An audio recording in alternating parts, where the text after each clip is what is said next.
All right, we're rolling. We're rolling. I sounded like a terrible car engine starting up. Welcome back. I can't believe it's been a week. It feels like it's been like 3 days. And my prep might show. We'll see. But anyway, glad to have Davey back. Because I'm sure the inaction of the moralist shade was frustrating to listen to. Yeah, the replacement wasn't quite the same. It was mostly comical, mostly. There will be butterfly effects. And then Shade walked in and said, "I'm sorry about him." I mean, yeah, we literally. Yeah, there definitely would have been a couple of those moments. No, I did say that this was a bad idea as Shade. I said that. So. yeah. but that's it. Anyway, well, I'm looking forward to seeing the moral compass in full swing. Yeah, we did a lot last session. Does anybody want to brave the recap? If not, I can give kind of a nutshell version. Ooh. I can try. It's been a long time since I've done one. Get that inspiration. Yeah, my part of my challenge is like I think the 2 sessions are bleeding into each other. Yeah, that's okay. If you get some into, that's fine. All right, so I think we started off in the stables, the mysterious stables. Ding. And we went in, and Magus, he role-played well that he was all like schoolboy excited about how they're taking care of these dragons. And boy, did he make friends. Battery gets you everywhere.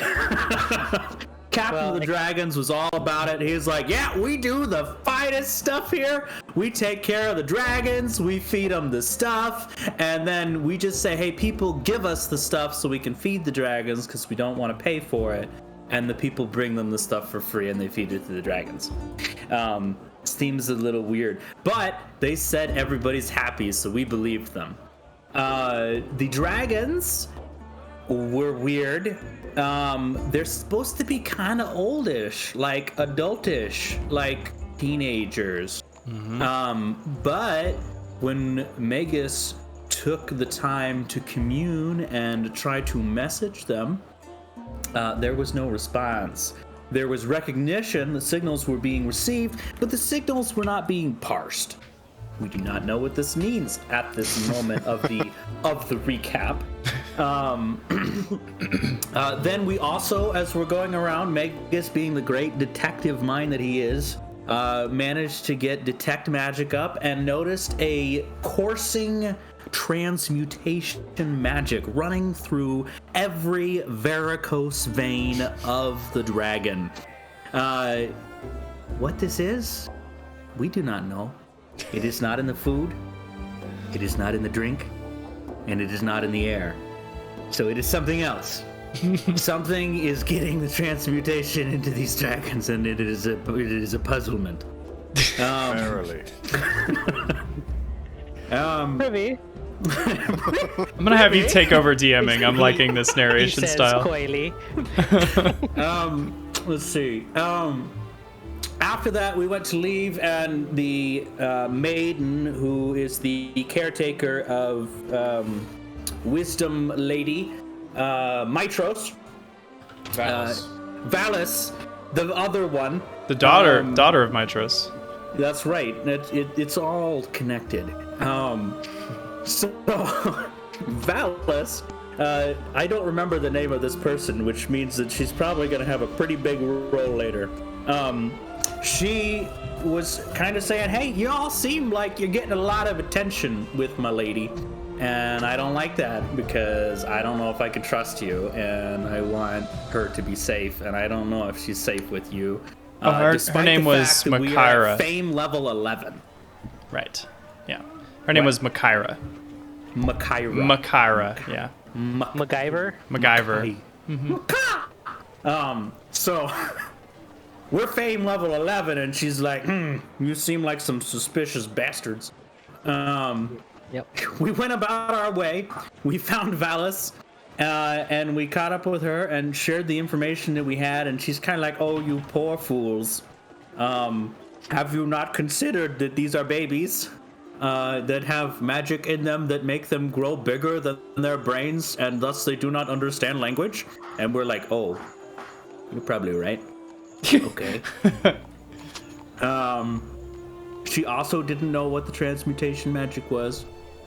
Don't really have any insight into that, but it's a mystery. Then let's see what happened next.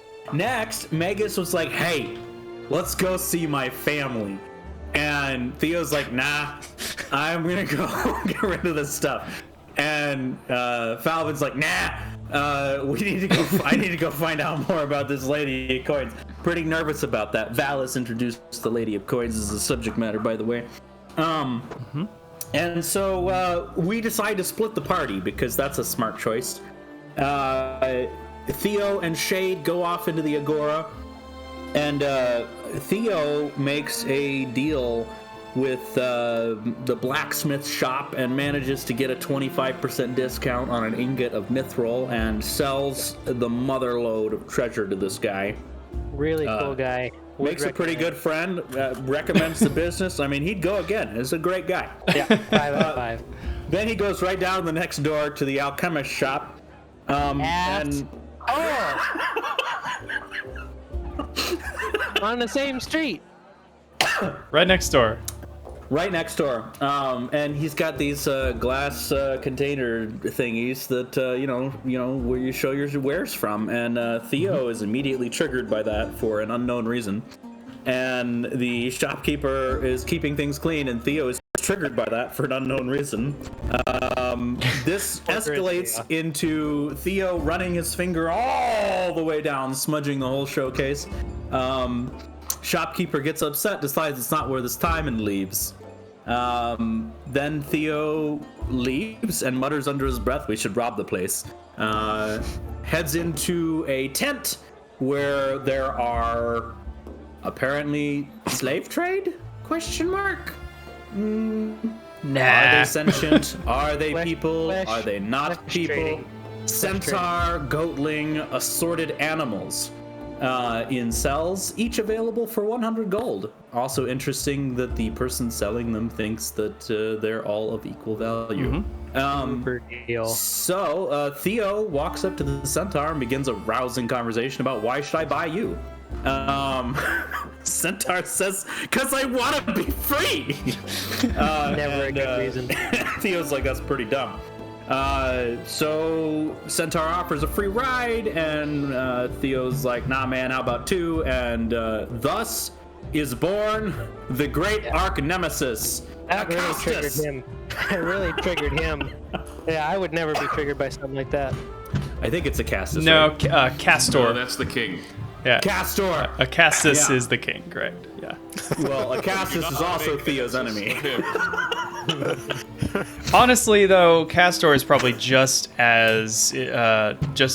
strong of an enemy as Acastus might be.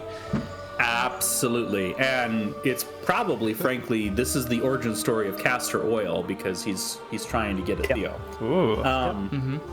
That's where fire and oil came from. Oil Cutting and water. over to Magus, he goes over to the academy and walks his ancient halls, is recognized as the promising student of the past, and people are kind of like, "Hey, are you still here? Are you still a student? Are you still getting a degree? What you doing?" And he says, "Hey, been on travels, learning a lot. It's great. I love to be me. However, I'm kind of questioning whether or not I am me and I am special and whatnot." So he, of a great moment in his character development, decides to remove his armband, his focus, and delivers it to a professor of trust. And basically says, "Hey, go ahead and fiddle with this for a day or two. and I'd like to see if you can use it, because if you can, that tells me stuff about me, and if you can't, that tells me stuff about me. Basically, it's all about me. Then he leaves. His focus, which I think will be important about the cultists having healed 7 points in a minute. Cutting over to Falbin. Falbin went into stealth mode, walked around the city, found a petrified statue of a aristocrat female. Listened to the sayings about her. Turned out that she had been at a party recently. She was one of the elite, and don't really know a whole lot more than that. Falbin then went searching some more, found some thieves' camp that directed him to a safe house, went into the safe house, found a fence, sold some things to the fence, and then gave an extra treat to the fence, who then gave him a more full name to have as a sort of password. Falbin proceeded further down into the safe house, met a lieutenant of the guard, or of the cult of snakes, as it were, Rinsler, and had a very curt, short conversation with him that basically said, "My business is my own, send me to the Lady of the Coins." Rinsler decided to do that after learning that Falbin was a Medusa. And then we all gathered together at the Agora and are being mobbed. By fans. By fans. So they say. Well, they say fans can carry knives too. You know. Could be cultists. Turns out Castor is actually independently wealthy and has hired an entire army. In 5 seconds. In the space of time it took him to get out of sight of Theo. Yep. I don't know. He looked pretty tired. I mean, he was tired. Yeah. He couldn't even give me 2 rides. Remember, he said he would never sleep in until your doom has been assured. Well, then he's gonna be tired all the time and go insane. Yep. Yeah, maybe, but that's Maybe. commitment. That's commitment. Wow. Well, I mean, a lot of people say things in the moment and then they don't carry through, so we'll see. That's true. I could probably just forget about it. That probably will be what happens, but who knows? Excellent recap. Thank you so much. Take your inspiration. You've earned it. Put it right into my bag. Yeah, put it in your pocket. Well, I don't need to say anything really more at all. But in media res, you guys are currently being thronged by a huge crowd, a huge and hugening crowd in the Agora. Hugening? Yes. Wow. I didn't know it was a hugening. Yeah. There are, several hundred people in the Agora now, and people are crowding in from outside the Agora, from all through the commerce section, and it's starting to get pretty packed in here. You're feeling people pushing up against you, laying their hands on you, asking you for autographs, and asking you to bless them. What are you doing? So Magus has lived in Stygian Row, and so if he hasn't already, just going to the Agora, he's tucked his money pouch in a way that's protective against pickpockets. Sure. Secured his pack and things like I'm that. sure that will work flawlessly. Yes. Yep.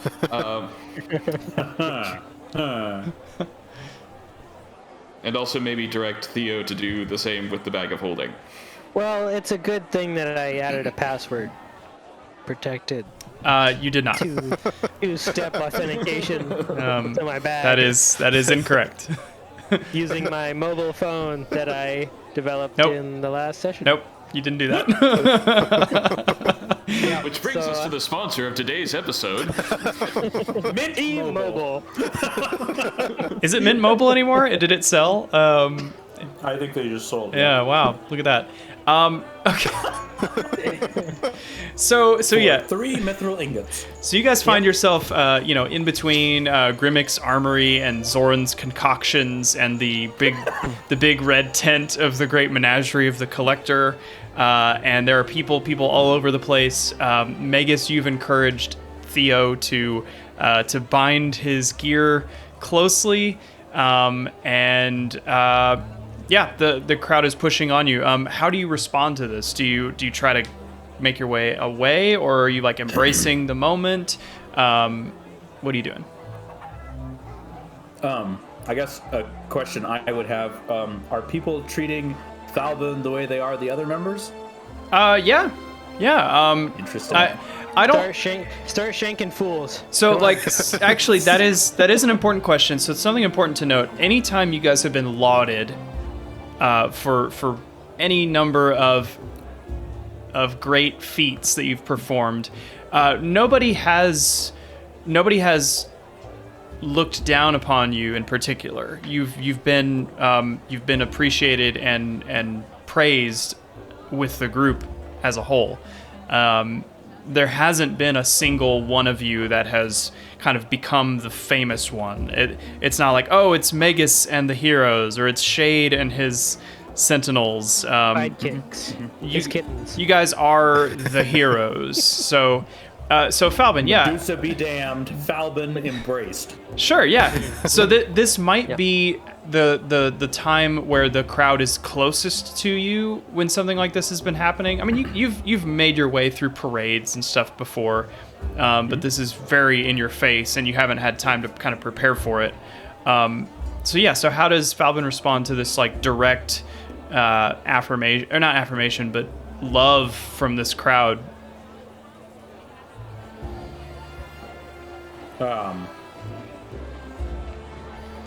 You know how like when a cat arches its back, like Yeah. It's kind of like that. He's very uncomfortable. He hasn't had this kind of interaction for 100 years. He's been shunned, and he's kind of like waiting for the shoe to drop is his mental state. Sure. So he's like waiting for the person to show up with the shank, or somebody to come in. So he's on like high alert and like not really acknowledging any individual. Right. Okay. Let's see. Shade. How does Shade take this? I mean, Shade kind of falling into a more militaristic role of, oh, well, yeah, we're kind of figureheads for people. They want to see us. Mm-hmm. It's just kind of a, hello, yes, hi, thank you. Just kind of not really trying to interact with anybody, but just kind of address the crowd as a whole, and unless people specifically are trying to get something from him or talk to him or something, he just kind of sure just kind of passing over the crowd, just sweeping back and forth type of thing. Go ahead. I would say, is there anything I can roll to see if he notices Falbin's reaction? Yeah, sure. Maybe do a, I guess an insight check, or I think you could argue insight or perception, because, you're looking for him and there's a lot visually going on, but he is right next to you. So, I'll do a perception. Okay. Pretty good. 19. Yeah. I'd say that you get whatever Falbin is not actively covering or hiding. So Falbin, whatever you want to give. Tense. Seeing Falbin like tense and stuff, Shade would just kind of like reach over and like pull him next to me so he has something to have his back against. Yeah. Like kind of like, here, just stand next to me type of thing. Yeah, I mean, Falbin's like shoulders clearly droop a little bit, as he doesn't need to worry about 180 degrees of his protection. Okay, cool. And then just kind of proceeds from there, just kind of keeping Falbin next to him. All right. Magus, did you already say how you were kind of reacting to this? Well, I did the money pouch thing. Yeah. Question: does Magus remember how the song went to drive off the storm? Yeah, because I think like I mentioned in that session, it's essentially a children's song. You know, it's something that Volcan taught Kyra when she was a child. So yeah, it's simple enough. Does it have lyrics? It Does does. it have lyrics? It does. Of course it does. I don't have them, but they're. Oh, but Theo has them. It's essentially a ancient Greek rain rain go away type song. Simple rhyme, not really a verse and chorus, just a simple refrain. Yep, I got my loot. I'm ready. Let's do it. Magus is going to try to get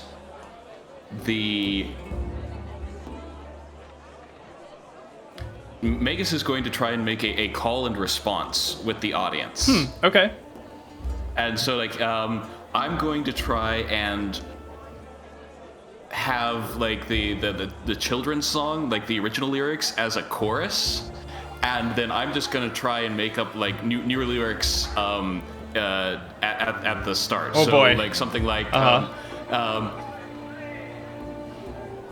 through storm and night and sea and foam, silver Mitros guards her own, and then lead into the chorus of the rain rain go away. Okay. And so I'm trying to turn this into the man they call Jane song for my verse. That's I will say roll a performance check, probably raw, because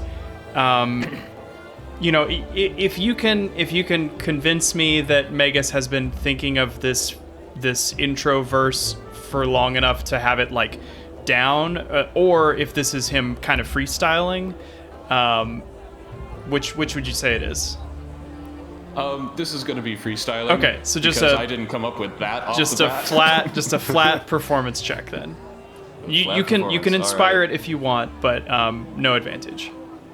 Right. Let's see. Come on. Pretty good. We'll go with that. Inspiration may need to come later. Okay. Yeah. So we'll say that. I'm assuming Theo's getting his loot out. Is that what you said earlier?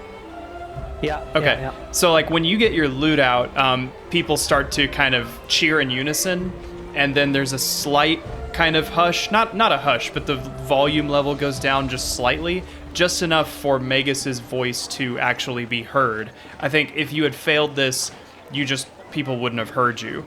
But it's quiet enough where Theo comes in with the loot, and then you start with this verse, and there's a little bit of surprise from the crowd because they don't know these words, but they can hear the melody and they're familiar with it. And yeah, I'll say that when you get to where this actual song would kick in, a pretty nice size of the crowd starts singing along. Yep. A lot of people don't know it, but enough people heard it on the day, and or were told about it, and it goes pretty well. Do you go through the whole song, you two? I think somewhere in there I'll throw in about the asshole on whatever street name that vendor's in. And Magus comes in as and those tempests rise by Sidon's hand, by to center people stand. And don't shop at Zoran's Concoctions. Which is literally the store right next. You are right next to that Just store. say that's 4th Street or whatever, and I'll be like, the asshole on 4th Street. Don't go there. Wow. Okay. Do you want? Are you doing that just for flavor, or do you want me to prompt you for some kind of check to see if that actually makes an impact in the crowd? Yeah, I want an impact on the crowd. Roll a performance check. Trying to create a cultural Because touchstone. remember, this is the first time that Theo has. Oh boy. Okay, I got an inspiration. Okay. I got an inspiration. So that was a for 2 another one. or a 4 for the first roll, and an 11. Okay. Well, not much better. So this is keep in mind, this is the first I time feel Theo like this is has. something that could really bond everyone together. True, Like, but our shared hatred of this fella. Theo is a cover artist. Like, remember this. Theo hears a song and can recreate it. This is your first time improvising something new, and I think it's slightly off key, and people are kind of like, "What? This is a positive." Like, I don't know. A lot of people don't hear it, but the people that do hear it are kind of like, "What the fuck?" But yeah, good job. You got to keep the punk rock spirit alive. I You mean, after do. that sick performance I gave with all the gods. I mean, even the gods were slain by my sick tunes. So, They sure were. you know.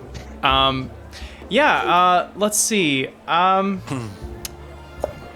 Can I get Theo?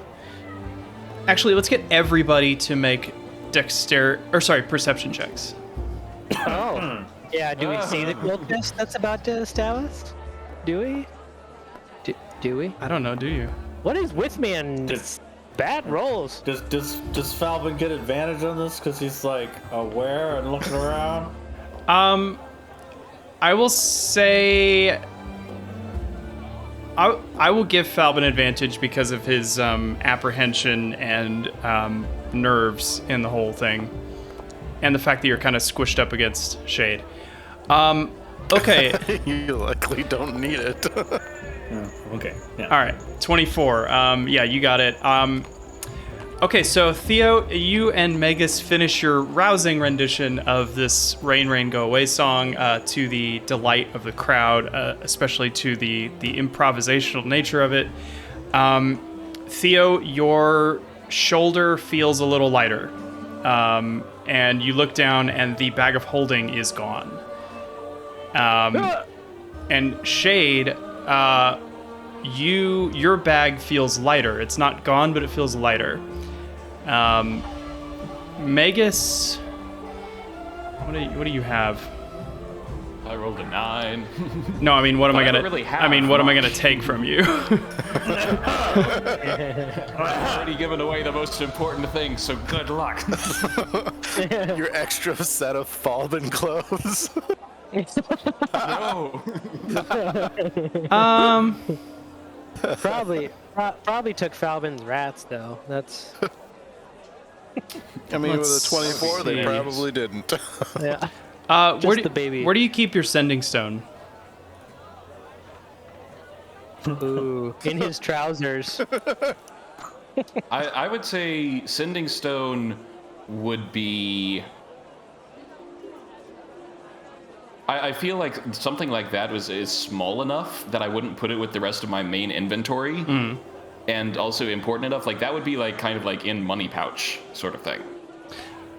Okay. Then That would be more heavily guarded than most. Well, it's gone. what would Yeah. you I don't keep know. in just a an equipment bag? Cheese. Just equipment bag would be something, things like, let's see, I have a quarterstaff, a short sword, I do have the mithril short sword, I have the pocket vanity, and then just various consumables like torches, potions of healings. We'll say softening oil, the silk rope. pocket vanity is gone. Oof. Yeah, but yeah. So great session. Thank you guys for joining.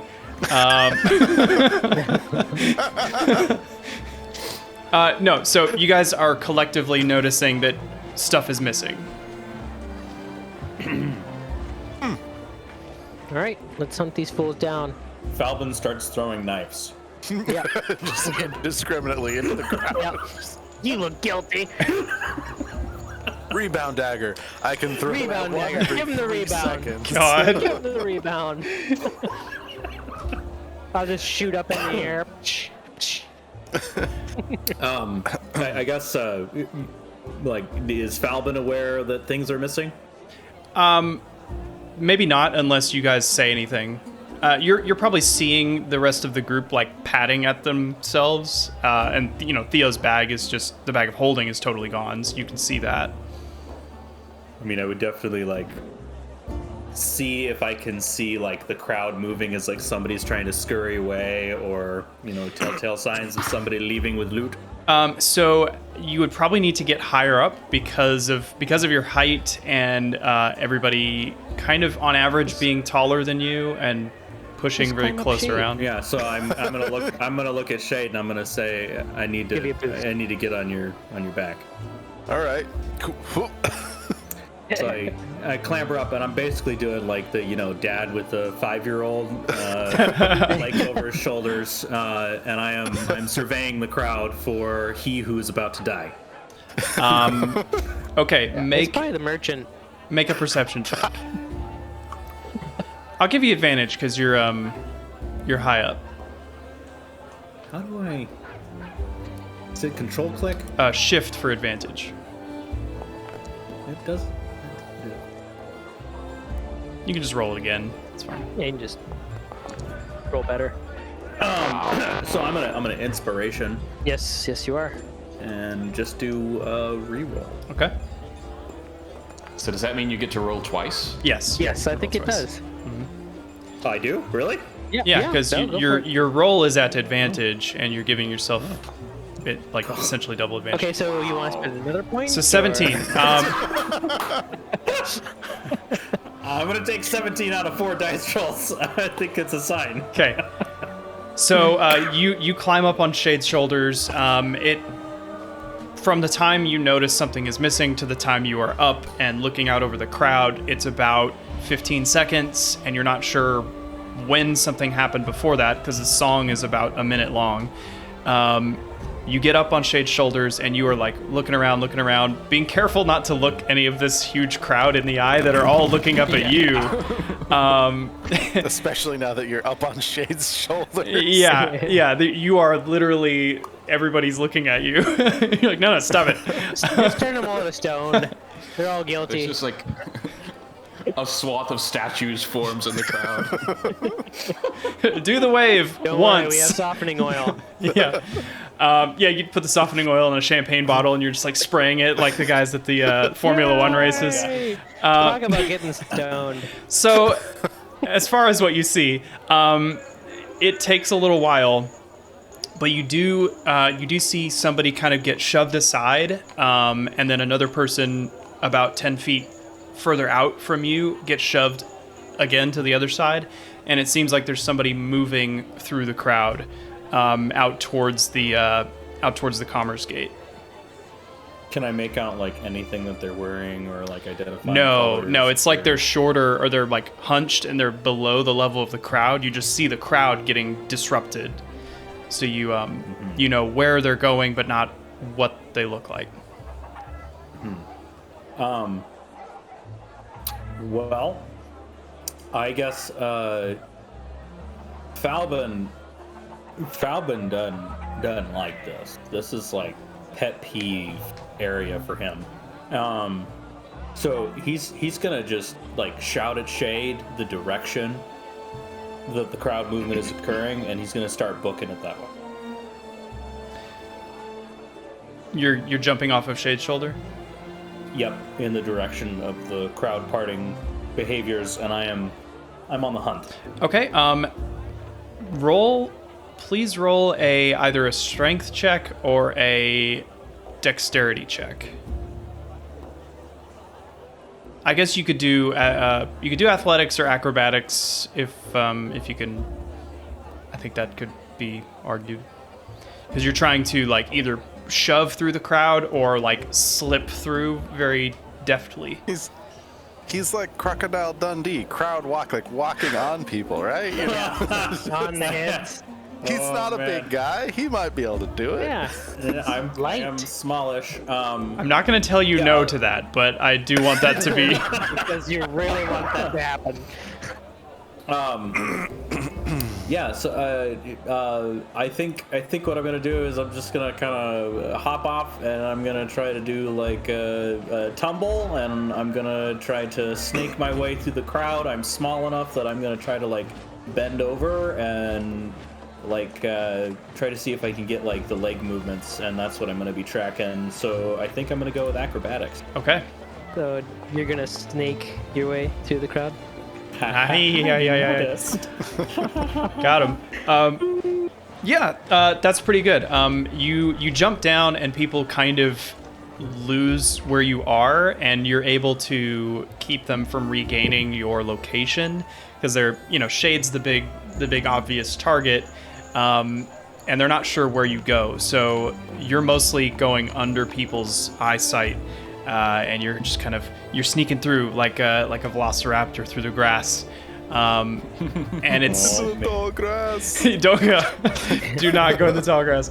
So it's not quick, but you're not running into active friction from the crowd. So, All right, so Shade, hearing Falbin's call and him diving off into the crowd, Shade would just kind of would glance over at Magus and Theo, trying to get their attention, to say, "Good citizens, seems we are needed elsewhere at the moment." And just kind of lift his glaive up, kind of like in the charge type gesture, kind of up in front of him, and just start wading into the crowd. Excuse us, excuse us. Awesome. So let's see. Maybe Shade, since you're kind of trying to beckon the crowd to allow you through, you could do a performance or just a raw charisma. Persuasion would also work. If you're trying to scare them, you could do intimidation. Kind of whatever vibe you're going for. Try not to scare them, just kind of it's time for us to go type of thing. Probably persuasion. I don't know that All right, I'll try persuasion. You got this. I'm not trained. You got any this. of these, so.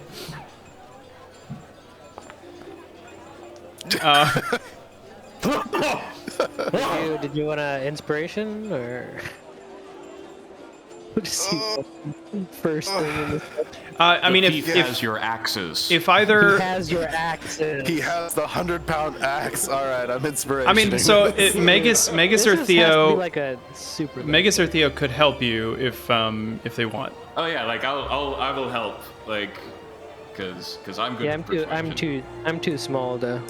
Okay, so you can take the help action. You don't need to roll inspiration.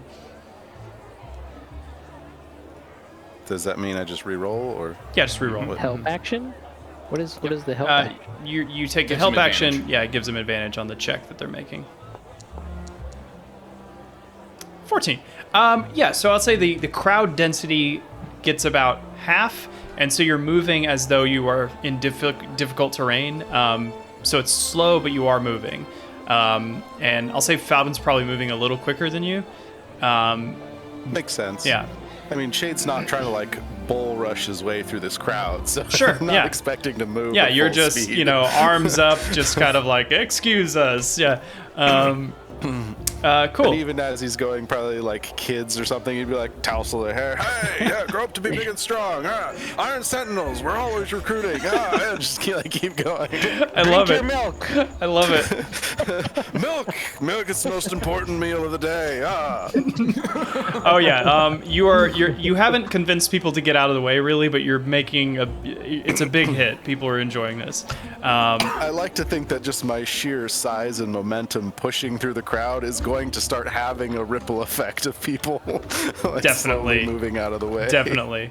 So you're making your way out of the Agora and into, or closer to where you think, what is this quote? Milk is the important meal today. Yes, it is. Okay, Falbin, you're the first to break the crowd at the edge of the Great Agora, and you see a figure dart around the Commerce Gate about 100 feet in front of you.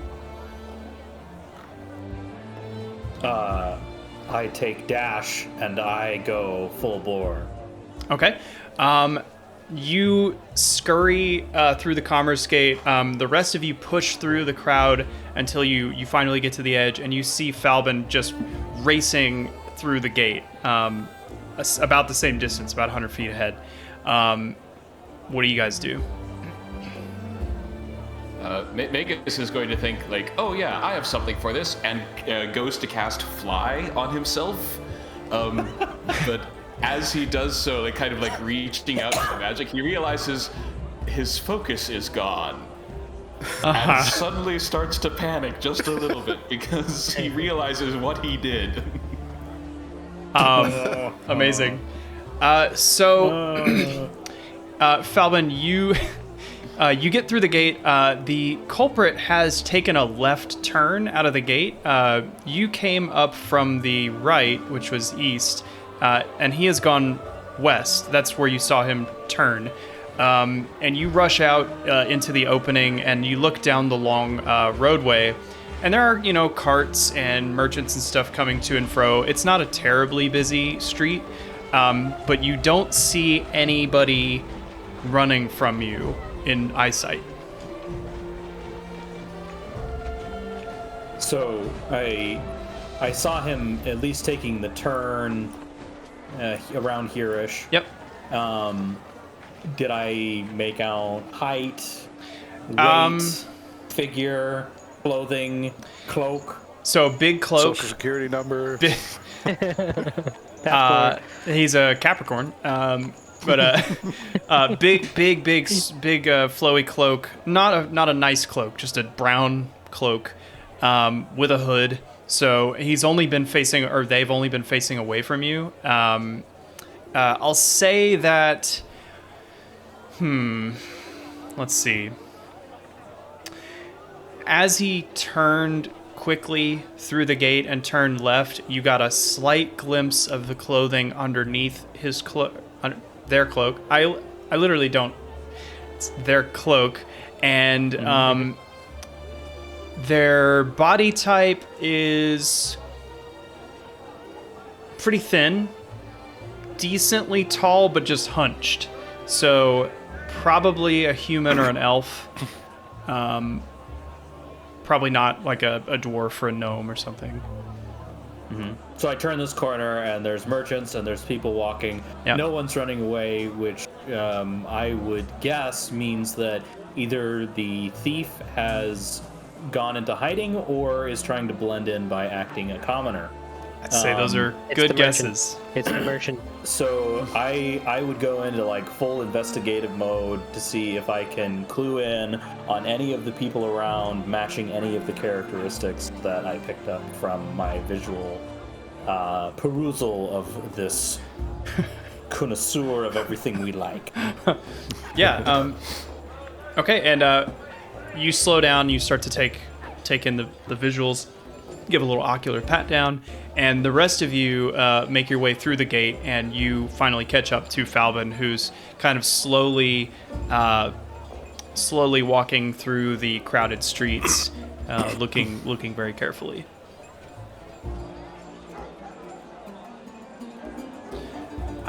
So I would pass on to them, human or elf, tallish but hunched, brown cloak, flowing cape, finer garment underneath. Let's nail this fool to the wall. I'll have my crossbow out, ready to shoot somebody. Magus is going to like go further down the street and like start a search coming back so that like he doesn't get ahead of us. Okay, sure. Sort of thing. Yeah, so you run way down. Let's see, Falbin. I'll send Rue up to see if he can see anything. Good call. Aerial reconnaissance. A little late. Should have done that sooner. Rue takes flight. Magus runs to the end of the crowd. What's Shade doing? Shade would probably just be pacing with Falbin, not trying to look too, I guess, scrutinizing, but just kind of like, I'm following here with my fellow hero. This is my next stop in my itinerary. Yeah. Wow. Trying not to tip them off that we are directly looking for them. Okay. And he knows Falbin's going to be far more stealthy than he is. Yeah. So. Okay, so let's see. Let's have Falbin make an investigation check, because you're kind of trying to look for clues, like if he's gone into hiding, or is blending in. Shade, let's do let's do a deception check from Shade. I'm giving you all the weird charisma checks today. Let's have Rue or Theo do a perception check. I'll let you describe how that looks in Shade. Awkward. It's awkward is how it looks. No, I am using a luck point. Okay. This is ridiculous. Okay. Yep. That's better. And then Magus, if you want to give a perception check as well, that'll work. Could I do investigation? Yeah, investigation too is fine. Yay. Nice. That's Nice. better. Okay. Can I start since I'm Yeah, since go I'm for the it. low Go for it, roll? please. All right. So Shade, who is trying to stand, good-naturedly or walk good-naturedly next to Falbin, who is like high alert, almost like snakes out like radar, like out around his hood, is thoroughly non-convincing about being nonchalant about everything. He's just like, yes, I'm here, and people are like, that's fake. Like, there's nothing convincing You're whistling about the this. tune. Yeah, just kind of like fake-looking smile plastered on, just kind of like, hi, hello, citizen. You have my axe. Do not mind me. Just out for a stroll. Oh. Yeah, and that's about how Shade looks. I love that. Isn't failure fun? So, okay. The rest of you, let's see. Falvin, you move from cart to cart. You're kind of flipping up tarps and looking under carriages and kind of looking under people's hoods and stuff, and you're not seeing any sign of this guy. But as you get about kind of halfway between the Commerce Gate and the next smaller gate, you see a cluster of bushes against the rocky hill that climbs up to the Commerce District, and you see a couple broken twigs underneath this cluster of bushes. And Magus, you get a little closer, kind of coming from the other direction, and a cart passes, and you see a little dust cloud nearby where that cluster of bushes was. And Rue lands and says he went in the bushes.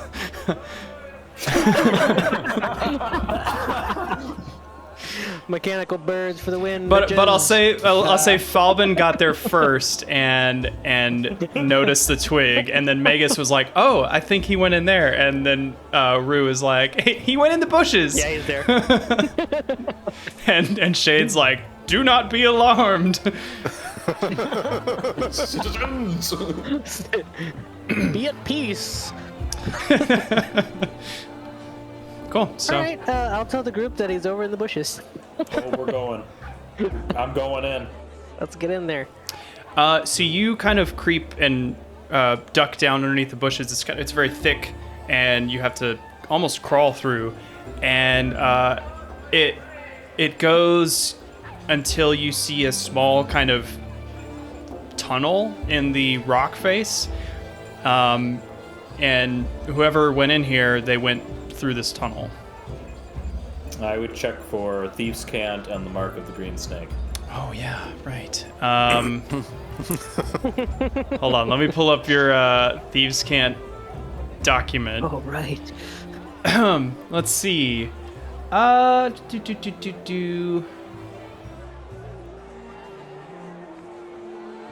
Ba-ba-ba-ba.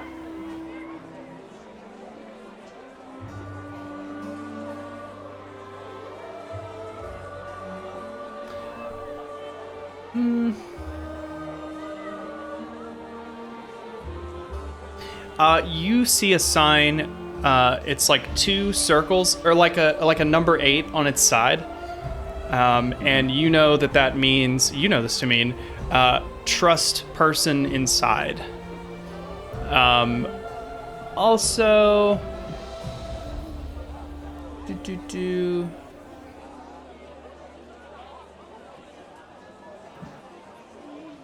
Yeah, that's it. Well, clearly I can trust the person inside, and I'm not going to be interfering necessarily with the green snake because I don't see that. I'm going in. Okay, cool. Falben crawls in through this little hole. What do you guys do?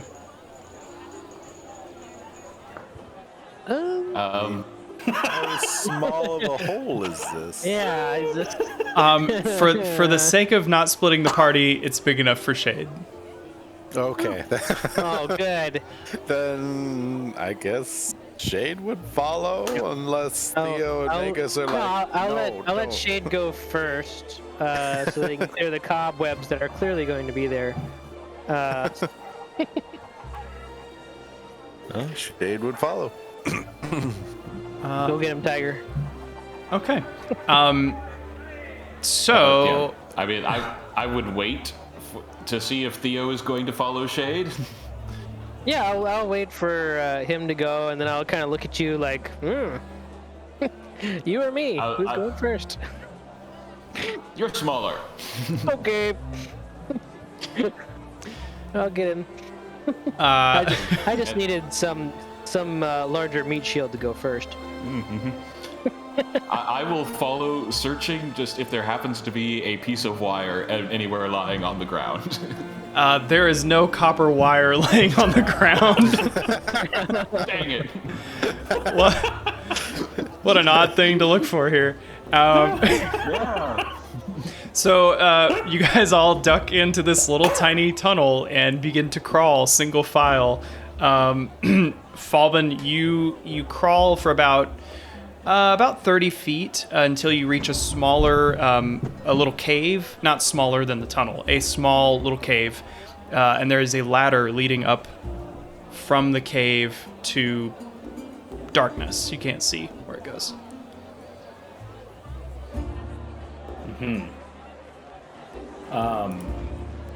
In general, it's dark. I've got dark vision, of course. Is it By a like, cave, darker I mean up it's there? like 10 feet in diameter, this little space. And it's just blocked. Whatever's at the top of this ladder is just... it's not like it just goes on and on and on in darkness. There's just something covering the top. And it's about 20 feet up. Okay. And how far back is Shade? After about 10 seconds, Shade crawls through, and he's there with you. Okay. And you guys start to kind of I'm pile gonna into stand this at the little bottom. cave.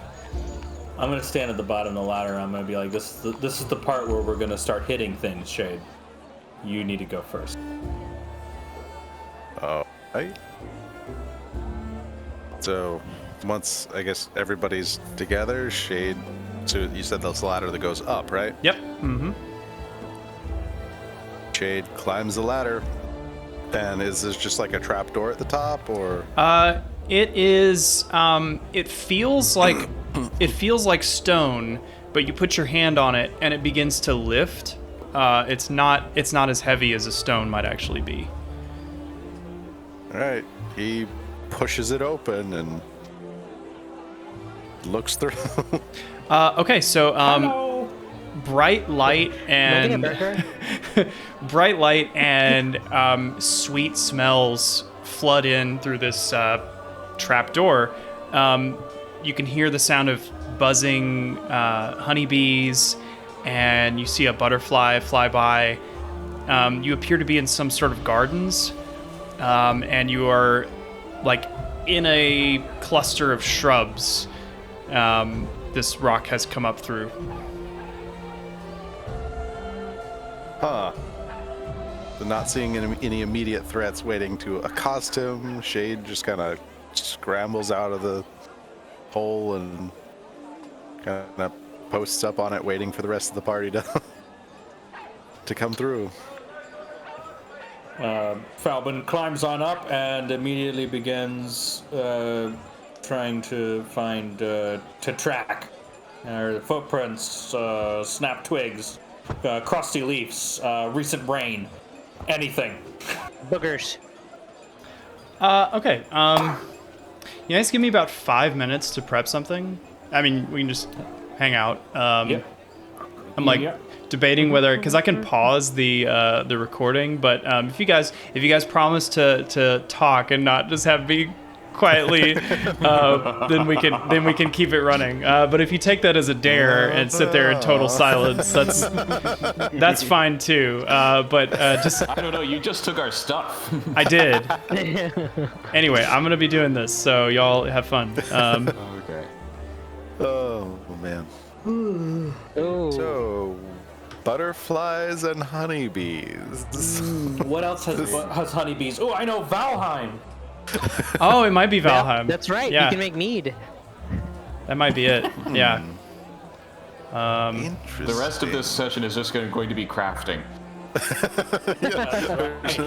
All right, we're giving up the whole Heroes of the Oracle deal. We're gonna go and make a brewery. If we dig a trench and put up a wall here, no one will be able to take it from us. Mead. It's all the rage. Oh boy. I'm here for that. We can just make this Valheim. That's totally fine. Totally fine. Yeah. Yeah. Oh man.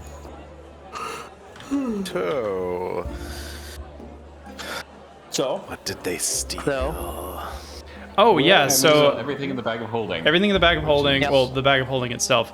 yeah. Shade. I mean, there was only like 5,000 freshly made gold in there, so it's not that big of a deal, guys. also the Minotaur skulls and your 100-pound axe. I know Yeah, no. my 100-pound nobody. axe. Nobody's gonna miss that. Everybody will miss the 100-pound axe. It's not even worth that much. I tried to pawn it, and the guy's like, no. No. The 100-pound axe. It's got sentimental value. I mean, if you could just drop it on someone and kill them, I guess. Yeah, that's. Yeah, that's the sentimental part. It's very sentimental. Sentimental of getting crushed by rocks or something, you know. By a giant tiger. Well, Just he's quoting law. a slab of, I guess that would be bronze, just, crushing your chest Cool. cavity or something, Yeah. Oh, that's good times. Some of my best memories. Getting my skull cavity crushed. Magus, is there a spell that can make a bag of holding weigh its contents? Not that I know of. I think that would kind of defeat the purpose. The bag of dropping. The bag of droppings. Yikes. So here's the thing. I mean, it would cost a lot of gold is the thing, but I could potentially learn a spell that would put a ward on something inside the bag of holding, so that if people tried to empty it out, they would immediately regret it. Is it rats? Well, see, No, that costs less gold. so let's see. I've pulled it up. I'm thinking about the glyph of warding, by the way. I believe it has. All right. Oh yeah. So it would be either immediately 5d8 damage, or I could put a different spell in it if I wanted to. But it would just be like I'd put the glyph on like a stone and put it in the bag of holding, and so we would just think we're never going to take the stone out. But if someone doesn't know what's in the bag of holding, the way that you get out, the way that you treat a bag of holding, if you don't know what's in it, you turn it inside out and all the contents fall out of it. At which point the glyph stone would fall out and do a whole bunch of damage. So it's like having a password, but the password is psionic damage to your brain. Well, okay, so the password is another thing that I think Theo and I... No, the password, I've already decided. It's going to be that merchant's an asshole. I mean, we literally could just make it so that the bag only opens for us and doesn't require a password. No, I would know that, but I would tell you all that you need to say that phrase.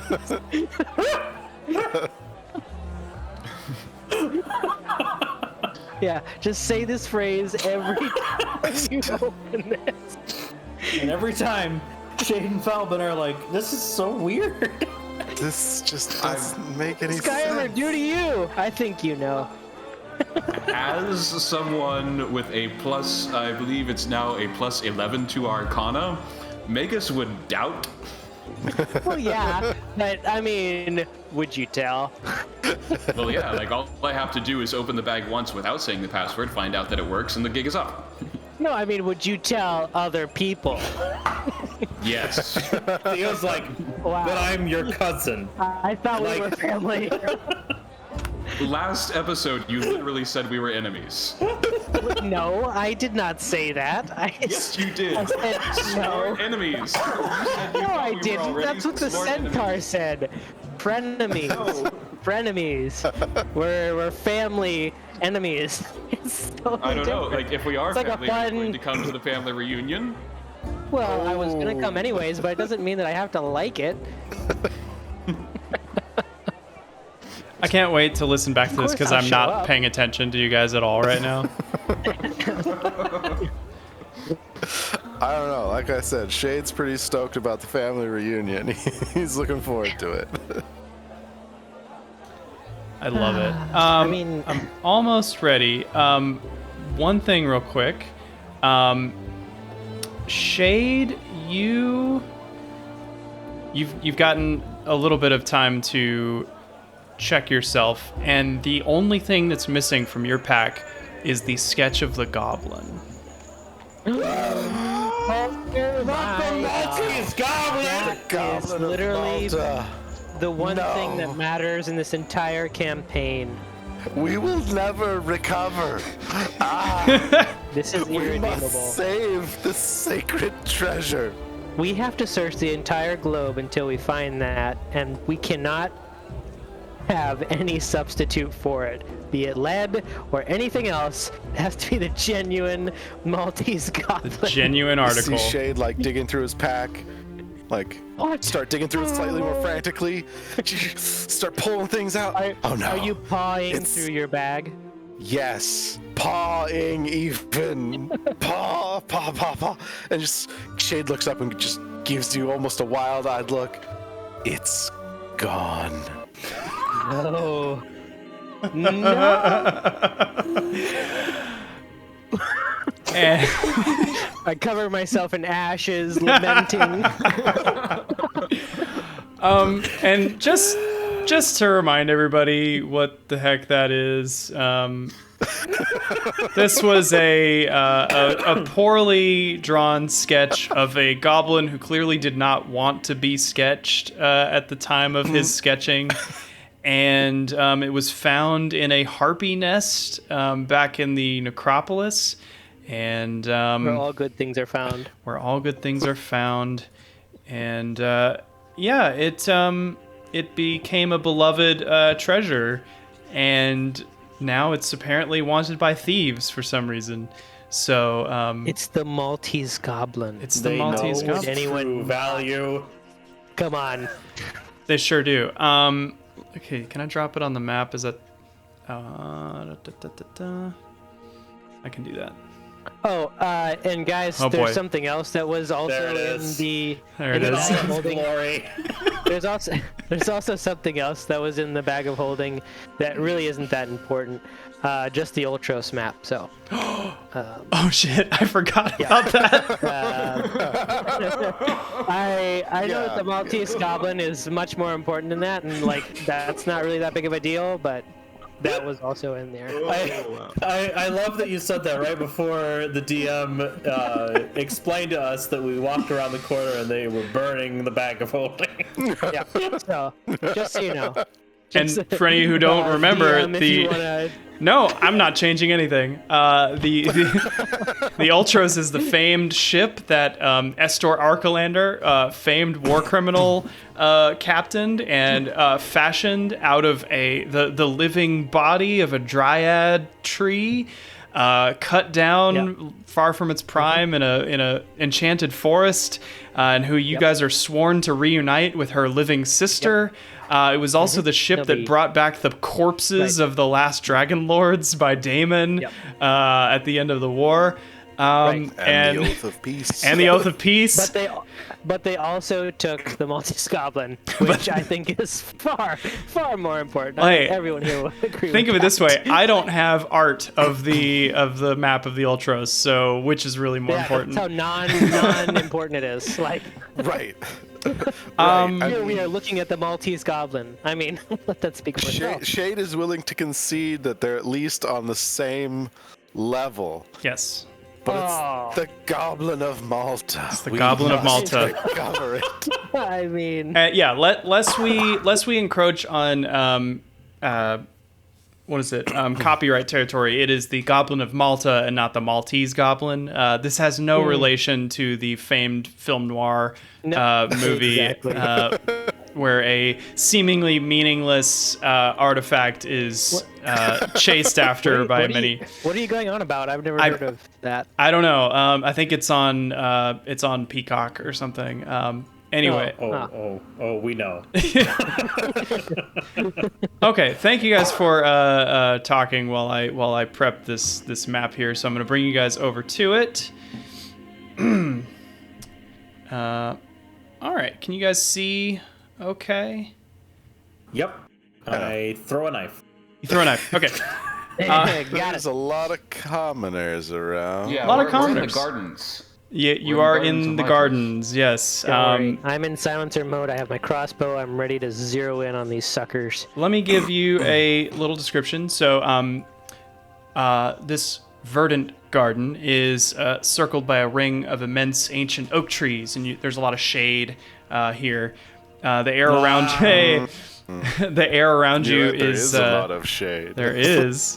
The air around you is sweet with the scent of flowers, although many are unrecognizable to you. Very rare.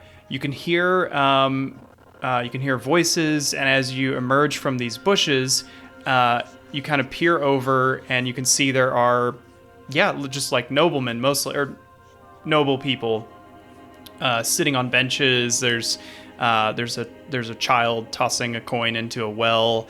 You can see there's supposed to be a pilot of this boat. There's a couple on a boat in the canal, and being rowed like in Venice. There's a few people gazing out over the bridge. It's lovely, and you find yourself here. Do I see the cloak anywhere? So, like, he was wearing fine clothes underneath the cloak. So, did he drop the cloak? Yeah, actually, the cloak. Roll an investigation check.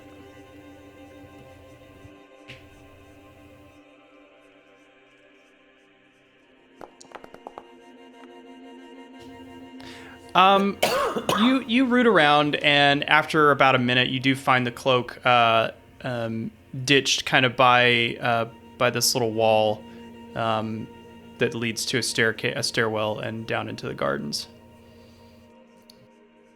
All right. I have haven't frequented, but I've been in the gardens before for reasons. So Probably been on that same boat. Where the exits are. There's a main entrance or two, kind of over in the direction of the Agora, but you've come across one secret passageway. Who knows if there are more? Mm-hmm. Right. One important thing you know is there is a common. There's someone who you can always find here. Their name is Vitalis, and they're a halfling, and they're a noble halfling, and they have basically chosen to spend their retirement enjoying the smells and sounds and sights of the gardens, and they're here all the time. Vitalis the Fragrant, or Vitalis the Corpulent, is how he's sometimes called. Many consider him to be very wise, and people come and trade all manner of delights with him for wisdom. Am I on good terms with him?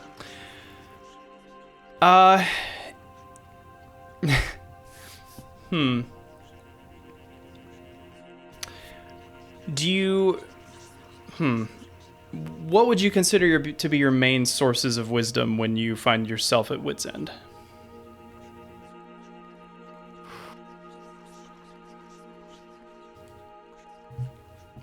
It wouldn't be here. It would be probably either climbing the slopes of Mount Vulcan or going to the bathhouse. Okay, so I'll say you probably have seen this person and are familiar with them, but you would not have sought them out as a source of advice, and probably additionally because they, well, as you emerge from the bushes, you can see him sitting over on the bench over here, just to the west of the fountain. And he is kind of a mess. People call him wise, but he's really just like, he lives here. He literally lives here. And as such, he is not he's not well dressed. He is filthy. He wears rags. You can hear a projected belch, as you gain eyesight of him. And like a young couple walks past him, and he says, "Oh, let me tell you what will give you 10 years of happiness in your marriage for just the wine you're drinking." And they kind of are, "Oh," and they hurry along. Yeah. But he has eye line on where we are emerging from, correct? He's not looking at you. He's Okay. in conversation with someone sitting next to him who's like handing him a plate of pastries, and he's like leaning into their ear and telling them things. I go, "Oh yeah, okay." Okay.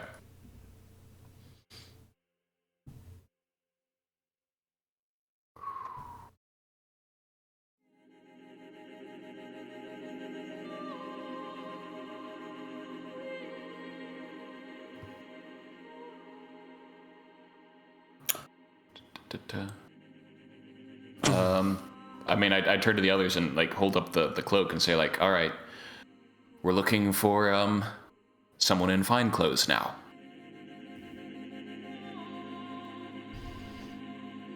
Quick Alright, glance send at the Rue. people. I assume that accounts for basically everybody except this other guy. Pretty much. Right. Yeah, sure. Whoever is like scouting out the pot. Are you guys just like peeking through the bushes, looking out over the gardens, or are you like kind of walking around, strolling? I'm gonna send Rue up first Okay. to look around for somebody in fine clothes. Yeah, because As big Rue as that Rue said he went through In the the bushes, bushes. which means Rue's seen something of them. Exactly. So I'll ask Rue for a description now that he can talk. I mean, kind of like how Falbin only saw the back of him.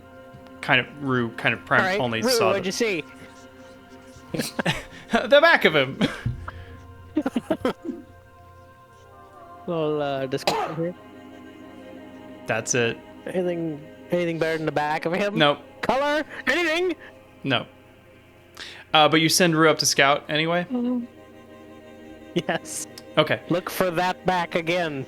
So Rue is able to scout around, and you see a total of 2, 4, 6, 8, 10, 13 people in this area of the gardens. However, Rue does spy. Actually, I keep leading into a reveal, and then before I prompt for the roll, don't have to roll.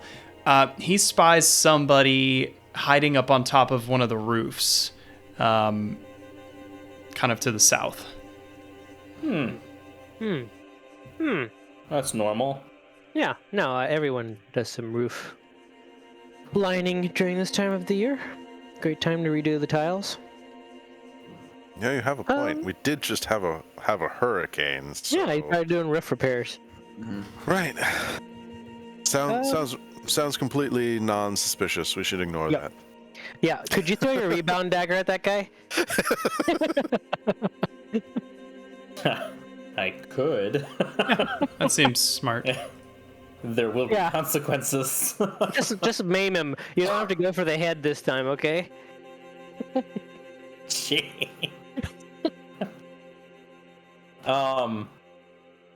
You said it's down on this roof over here. And I guess that's a pretty long ways from where we are, isn't it? Yeah, it's 100 feet? something like that. Yes, Mhm. that might be a throw.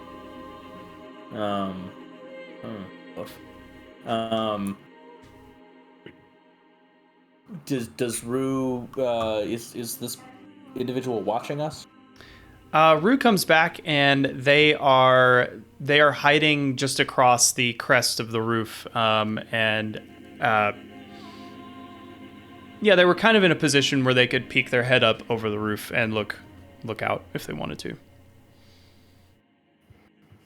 Okay. Well, I guess I'm going to attempt to go full sneak mode, as best I can using the shrubs here and this wall. Any place you and see a then black bridge. circle, that's a trunk of a tree. Yep. So using that, and then just kind of making cover Like- until I can get over to this. You're like roof here. shimmying on the outside edge of the bridge.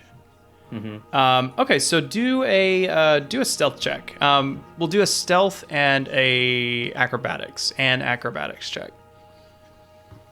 So you want both? No, you don't need. It's not that difficult. Just stealth. Woo! 30. 30. Wow, yum. Yeah. Wow. Cool. Yeah. Feel free to move yourself. You sneak through the bushes and jump over the little wall and cling to the outside edge of the bridge without making a sound. Not a single pebble drops. And you kind of shimmy across to the other side. You drop down to where there's like a landing where boats could dock and take on people, and then a set of stairs that go up. I can't move outside this. Oh, it's probably because there's Around the wall. like a wall there. Colliding with a wall. Okay, so you're over here now. Perfect. Yeah. So and then from here, I'm gonna try to. Yeah, there you go.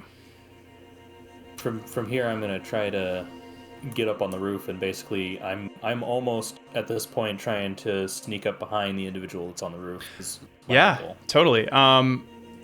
Okay, so I won't have you make the moves and stuff, but you got the information from Rue that the person hiding was on this roof to the south.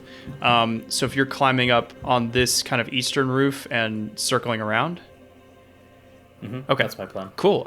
Yeah, using that stealth roll, you climb up onto the clay tile roof and begin to circle around. What are the rest of you doing? Shade, realizing that he can in no way even come close to matching Falvin's level of stealthiness, will kind of look to the other party members and say, I'm betting I should just hold tight for a moment, right? Does that sound about right? You good at throwing axes? Can you throw axes? I can Any throw range? an axe, Well, but I probably would say not as far kinda- as what Rue was indicating. maybe just kind of act normal and meander over closer so that you can really just huck it. So do we want to start strolling around the park, like go past that? I guess this is a fountain or pond thing right here. mhm. Yeah, just kind of Like meander. past the fountain. What was the person hiding on the roof looking at us, or were they just hiding or Not looking in our direction? you don't get enough information from Rue. Okay. I'm just wondering if they're a scout who is supposed to warn anyone the moment they see anyone emerge from the bushes, is what I'm worried about.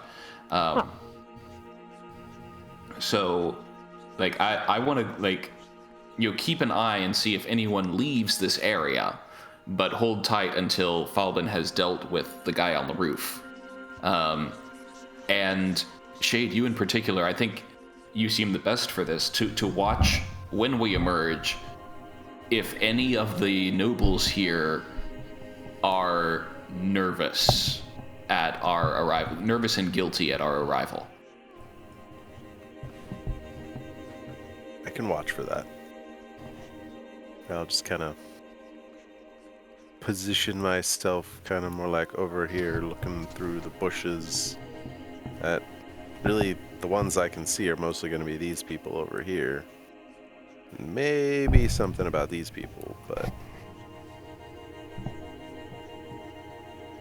are these the people on the bridge? Are they like walking, or are they just like standing? They're on the just like bridge? leaning over the bridge, like putting padlocks on the thing, like in love. Okay. Aw. Shade will probably spend a little, kind of surveying back and forth. He'll be paying more attention to people who aren't moving.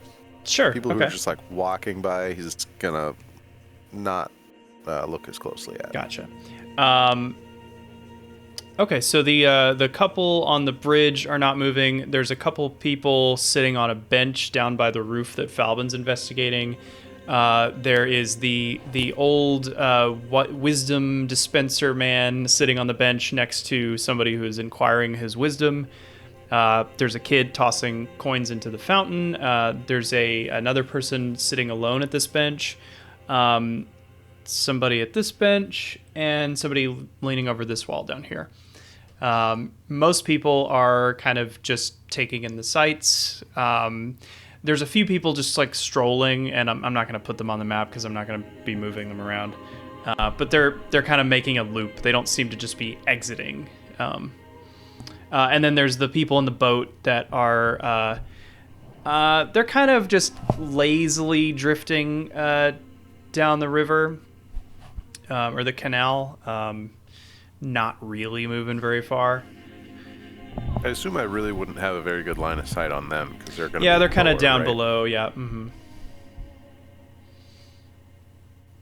But yeah. All right, so Jade will just kind of keep peeking through the bushes to check the others. Okay. But you guys are not breaking While we wait cover. to see what happens with Falbin. No. Okay. Hold yeah. position. Okay. In that Jade case, is not stealthy, and he knows it.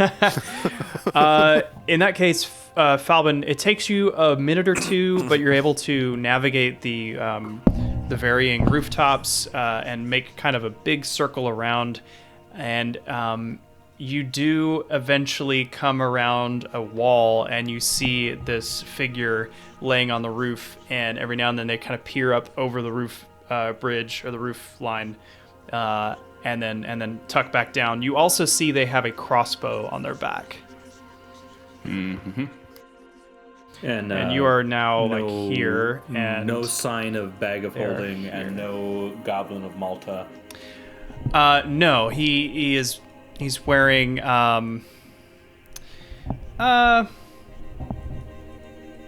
like a small cloak, but he doesn't appear to be carrying anything big.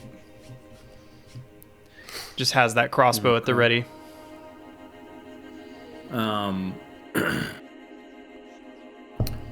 How far would you say I am from him? You're like 20 feet behind him. I just have you right behind him on the map because there's not a lot of Yeah. room. But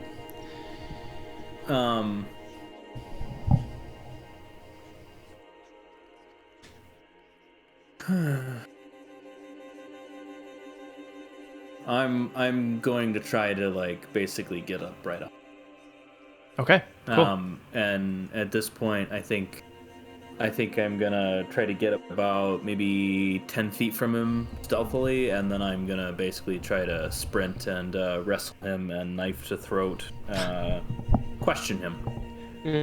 Okay. I'll let you keep that stealth roll from earlier, so you're able to get close enough that you're in a prime position to tackle him, or however you want to. So you're trying to like jump on him. Yeah. Okay. All right. He doesn't know you're coming, so go ahead and make a grapple, which is like an athletics check, because he's already prone, and you will just kind of pounce on him and grapple him. Be cheesy since he's prone. Is that at advantage? Yeah, Oh, sure, yes. sure. Oh. Tease him. Okay, yeah. He does not hear you as you pounce on top of him, and you're able to like get the crossbow away and just like pin his arms under him. And he goes, "Oh, hey, oh my God, who are you? Who are you?" Someone who is looking for their belonging. Are you like knife to his throat? I am. Yeah. Okay. So he doesn't like scream. I cut you off. You said you're looking for your belongings, and Someone who's looking for their belongings. Who are you? who are you? I never have my name generator like up. My name is Acastus. It's not. The name is Gaius. I'm Gaius. No. He says I'm Vaso. Vaso. It's just I won't say anything. I won't scream. What are you doing here? I'm keeping watch. That much is clear. Why? Well, intimidation check.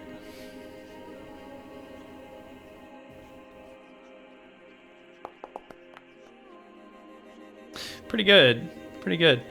You press the knife a little firmer against his neck. He goes, "Oh, okay. I'll tell you. Those heroes that they were supposed to be in the Agora, and we were, gonna take some stuff from them for the auction." Ah. And where are your partners? I mean, you could die. one more Ask him for 2 intimidation rides. at advantage.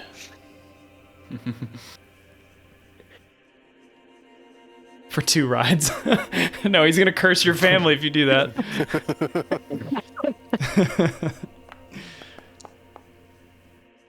At advantage. Okay. He. Wait. Uh-huh. Wait. I have one inspiration. Oh, okay. So one more roll at advantage. Are you hard kidding for me? That's hard for me. You get one more die roll. You get one more die roll. Oh, because it's at advantage. Yep. There you go. Really? Yep. That's about You the best. really are gonna go with that? I'm not very charming. Okay. He trembles and he says,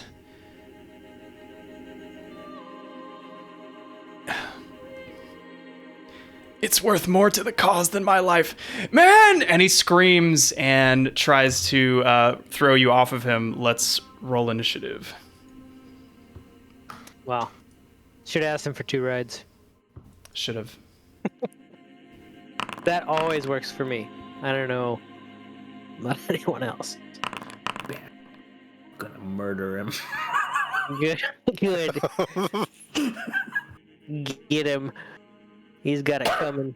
He asked for it.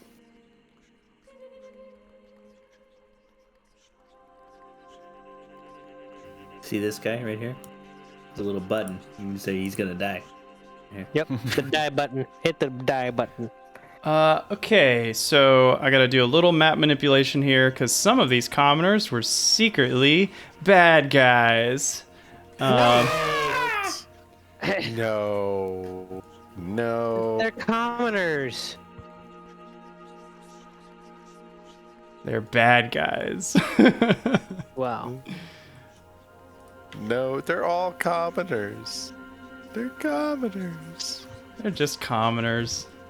They're just commoners. Cause my butt. Yeah, for the Cosmo butt. For the Cosmo for butt. The money. Yeah, for the Cosmo butt. Let's roll the NPCs. Come on.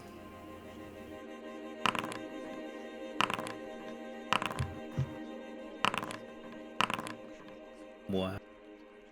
Well, Is that working? no, I don't think it is. I'm getting question marks. Well, Are you getting? That's a lot of Magus questions. is regretting his life choices. Yeah, I mean, a fireball right here would be nice. Yep. Yep. Fireball on the boat. I know the couple's innocent, but the spy's driving. Okay, so let's begin combat. So Falvin, you are up first, and this How guy old is this guy? How old is he? Yeah. Like 25, 26.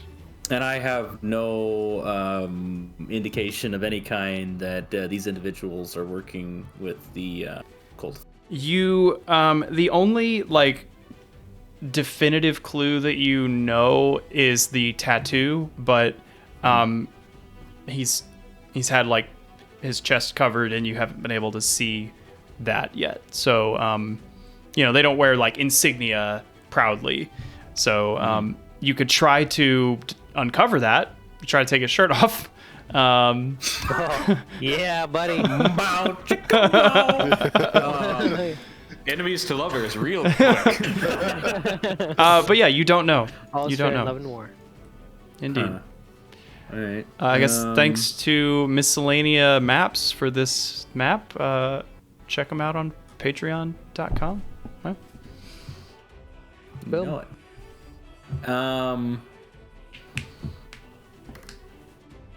I'll check his dead body. I stab him in the neck with my rebound dagger. Thank you. okay, yeah, go for it. 0 to 60. I have to. I guess I need to select. And you have him grappled, so I know technically a grapple is an attack, which might have triggered initiative, but whatever. So you have advantage on your attack. rolls. Yeah, rolls. Rules. Oh yeah, that's 25 to hit. That's a hit. And it does mean you have sneak attack as well. And a whole bunch of other stuff, which I'm pretty sure this guy isn't going to make it out of this alive. He's called an assassin Right. for a reason. So That's 16 damage. 16 damage. Okay, he is not immediately dead. You plunge your knife into him, and he screams out, and blood kind of like out of his mouth. But he grits his teeth. Grits his teeth like he wants some more. Yeah, like he would give it to me. Did you say 17 damage? 16. 16. Oh, nope.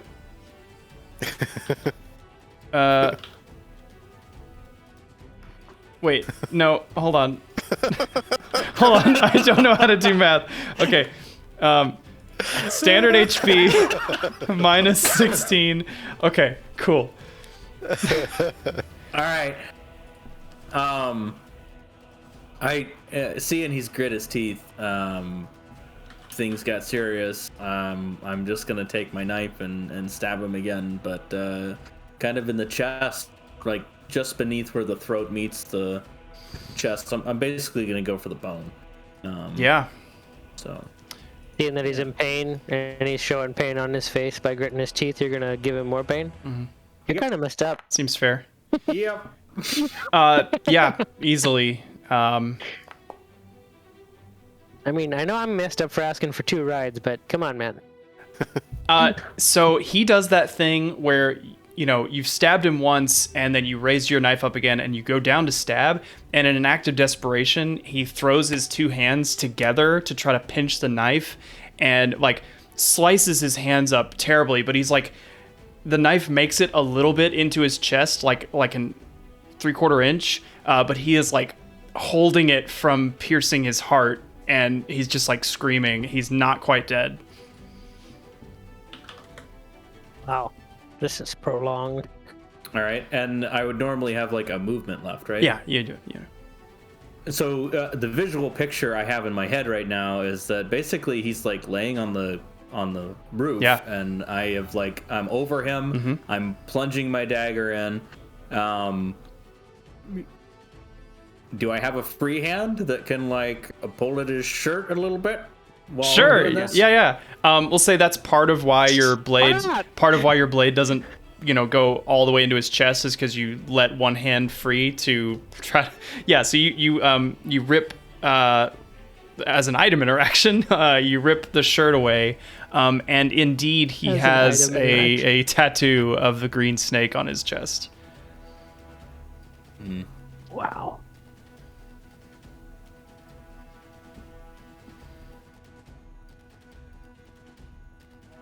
Oh, that's interesting. How does that make you feel? That's interesting. It makes me feel like the next part of this campaign will be more interesting. We'll have new pathways. You generated. you better believe it.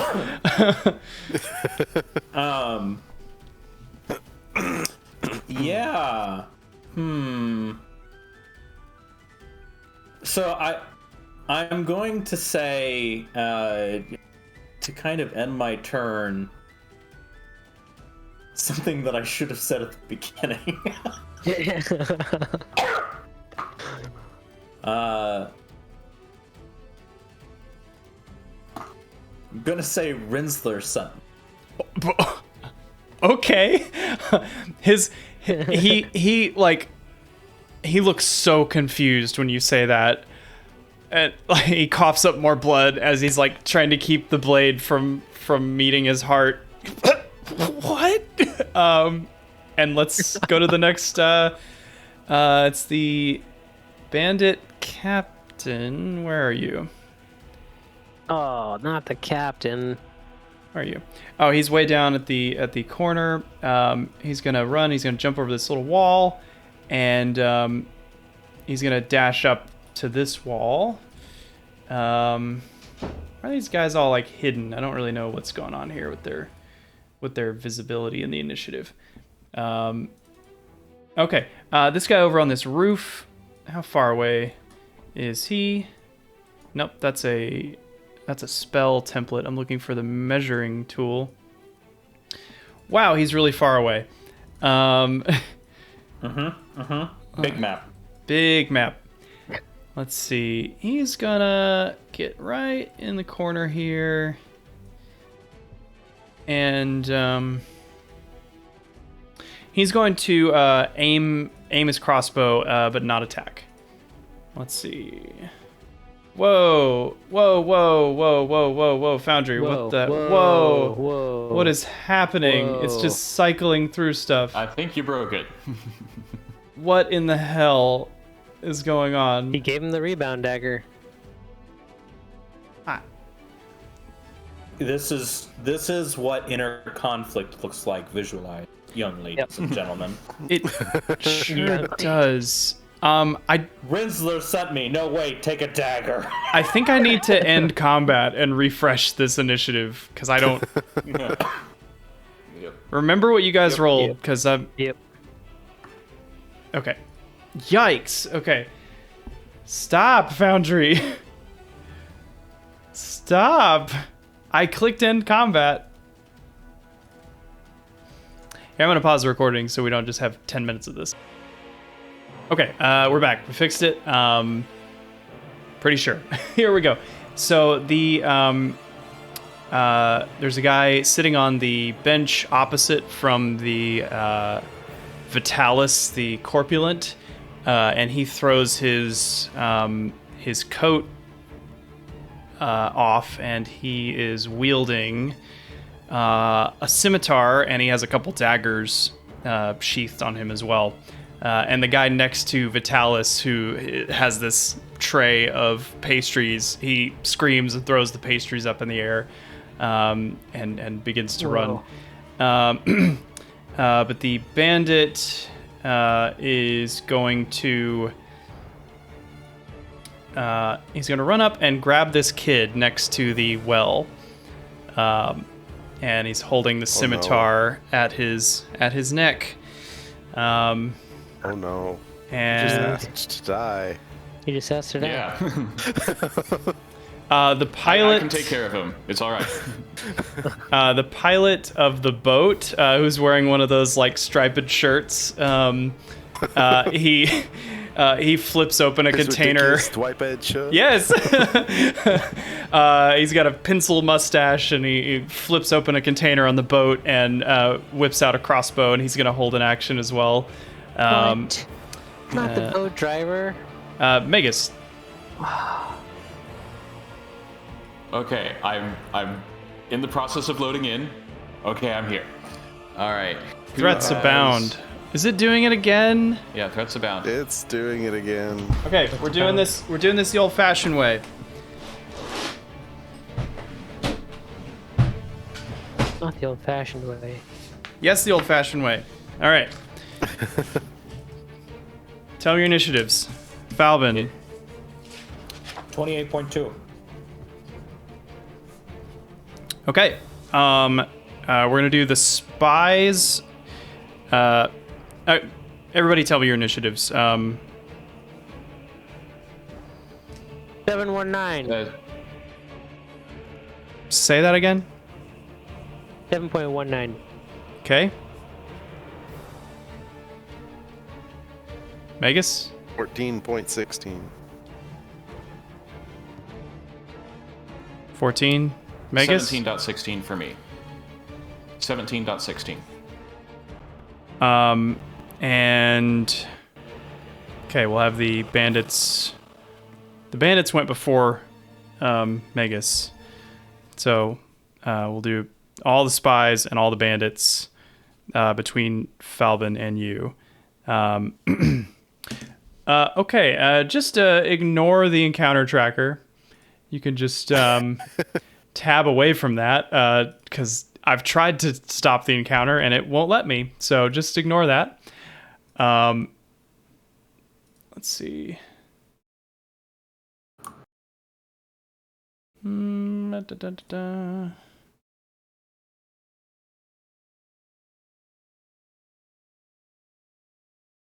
Okay, Foundry's crashing again. I'm gonna pause again. Okay, we're fine again. And all the spies, all the bandits. Up above you on the roof just here, there is a spy that takes out his crossbow and is going to fire it at. I'm gonna roll a D4.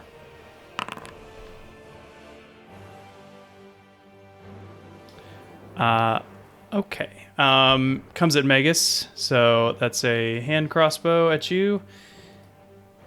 Mm-hmm. That is a 23 to hit.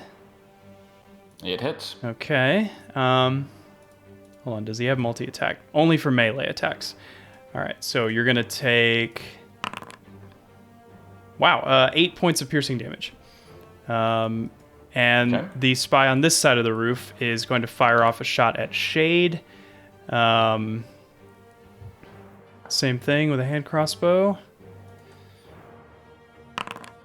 Probably not going to do it. Nope. It's 6 to hit. He misses. That misses. Yep. Totally misses. And the spy in the boat is... he's going to start piloting the boat over to shore.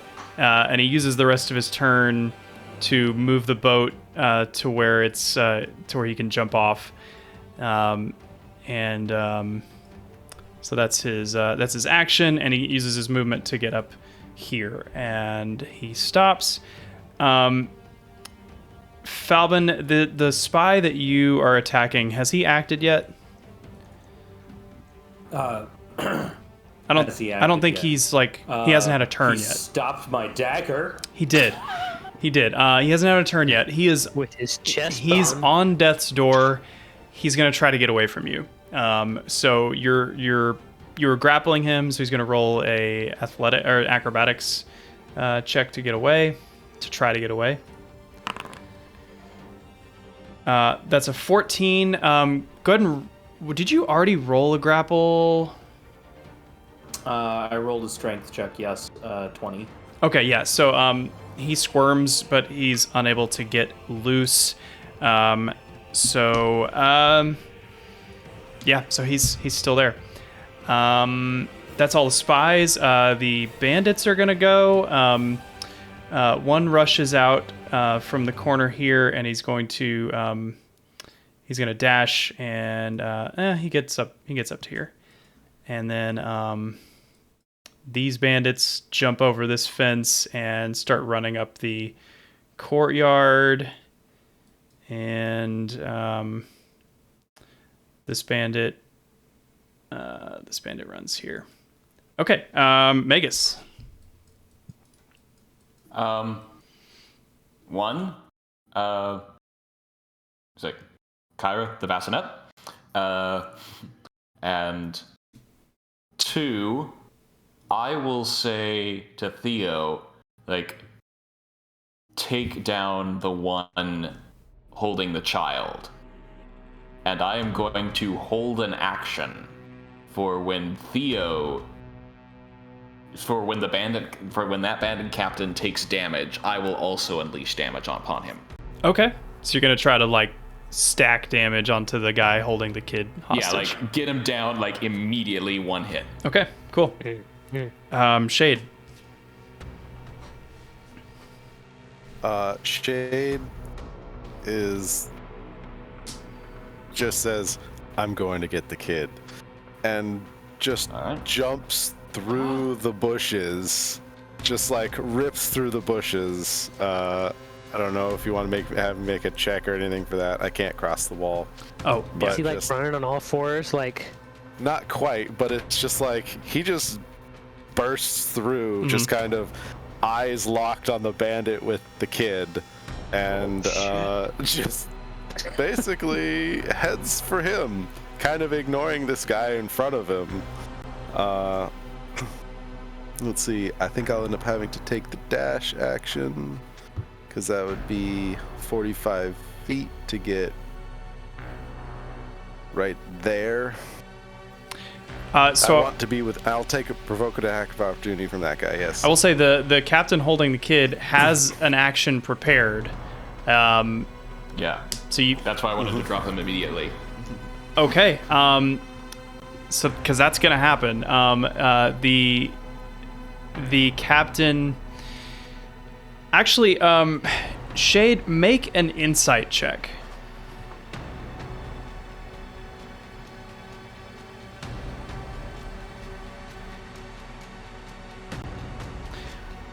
Okay, a 15. You call his bluff.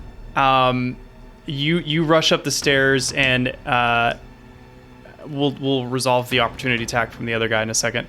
And you start to close with him, and you can see he's realizing that his bluff is not going to pay off.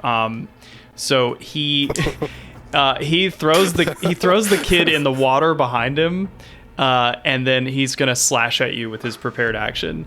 So that's going to be... let's see, how many attacks does he have?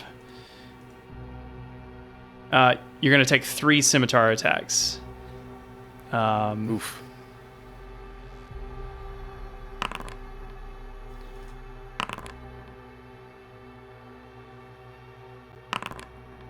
Okay, it's a critical miss.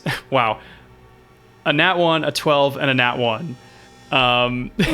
So he throws the kid in the water, water splashes up behind him, and then he just flails his dagger towards you 3 times, completely misses. The other bandit captain, it's just an attack of opportunity, so it's just 1 melee attack. He slashes at you for a 17, which doesn't misses. Connect. And now you're right up against him. I believe, Magus, that still would trigger your prepared action. I said when he takes damage. Okay, cool. So Shade, you've dashed up to meet him, right? I think as I rush past the other captain, I almost just swat his sword out or whatever out of the way. And just nope, you're not my target. Love it. Okay, so you're face to face with him. Theo. Yeah. Seems like Shades, I imagine, is in the way at this point for me to try and shoot. You could Don't worry move about to one side or the other. Please attack the bandit captain, or I will have wasted a 3rd level spell. Well, If he doesn't take damage by the time my next turn comes around, I will have wasted a 3rd level spell. should have thought of that before. Theo, if you get right here, I'll say you have line of sight on him. Okay. Yeah. All right. I'll line up the shot.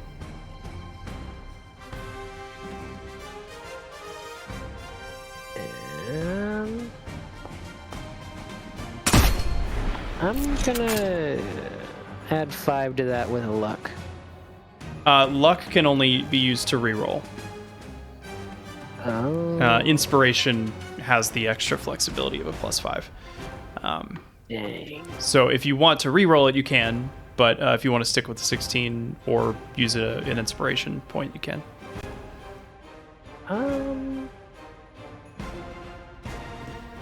I'll use a luck point because I don't have any inspiration, I don't think. Okay, so use that's the just free ones a with the- straight reroll, and I think you can pick either result, right? Yes. Yes. All right. Okay. We'll go Um, with that. Well, You which one, the first or the second? Probably the second one is fresher. It doesn't matter. go ahead and roll damage because you do hit. Ah! Oh, Uh, come on! I'm gonna use a luck point to re-roll that. Okay. I really want to smack this guy. There Wow, you very go. nice. Okay. Nice hit. So that would trigger Magus's prepared action. Magic missile at 3rd level. Go ahead and do that. Okay. It's gonna hit. So wow. It hasn't shown up for me yet, so let me see the result of this. I see 20. So that's a 3, 4, 3, 4, 1. I'm going to use Empower spell to reroll the 1. Can you do that without your focus? Ooh. Yes. The focus just allows me to recharge my sorcery points. Okay. Sorcery points I have innately, Okay. Cool. thanks to the feat. Hey, very nice. That's good to know. Very nice. So 23. So what was the result? 4. It's a 4. Yeah, it's a 23 points of damage. Okay, so Theo, you get in position and you line up a shot, and it rings out, and then it's just like a poof, and then poof, poof, poof, poof, poof, from Magus, and that's total of 38 damage. Yeah. Get shot. He's looking pretty And then bad. Rue. And then Rue. Rue's gotta swoop in. And I'm gonna delete this wall. Actually, yeah, some of these walls are being annoying. So Pinion Storm. yeah, at the same guy. Yeah. God damn it. Okay, 10 is gonna miss. Yeah, I figured. Rue. Alright, Rue died. This guy's pretty beefy. I'm gonna move Rue back to the kind of a sheltered area. He seems to fall over. Okay. Anything else? That's the shebang. Okay. Back to Falbin. This is a kind of a familiar scenario. This one guy that just won't die, but you have him at death's door. You're still grappling him. What are you doing? Yeah, I'm going to pull my dagger back and I'm going to say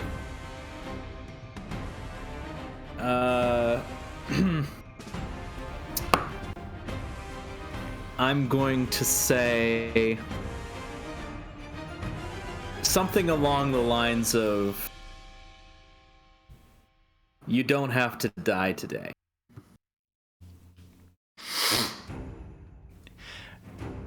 Can he respond? He says,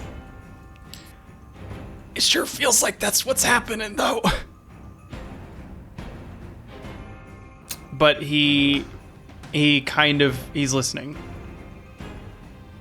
I'm basically making a proposal that if there is a safe word that can end this, neither side need lose or shed more blood. Okay.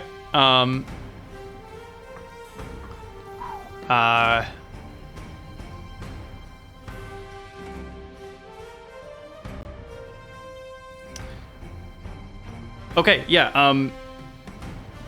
He gestures with his head for you to lean in so he can tell you what it is. He's like probably too damaged to say it in a volume that can be heard. It's okay. It's not his turn. I'm a trust, and I'm gonna lean in. With your bloody dagger, like between you and him, like really fucked up Oreo sandwich. You lean in, and he whispers in your ear, "Ouroboros."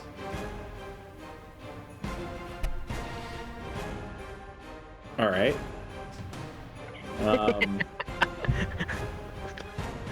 So at this point, I'm going to stand up and I guess take my turn to shout to the opening we have here, Ouroboros.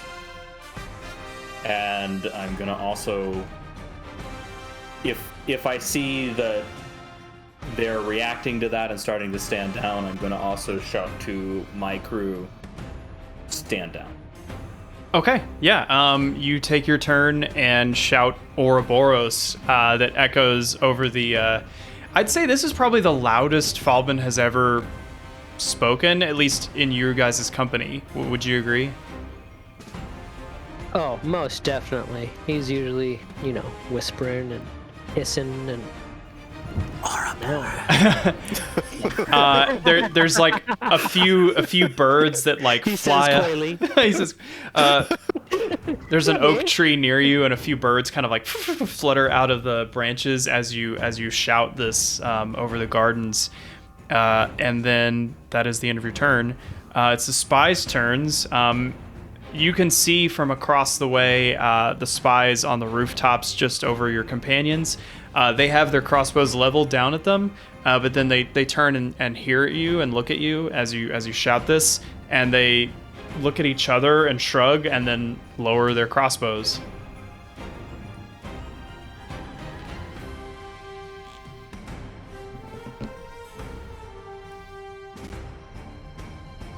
And then the bandits. Yeah. Do you say your other thing? Yeah, I would say stand down to our crew.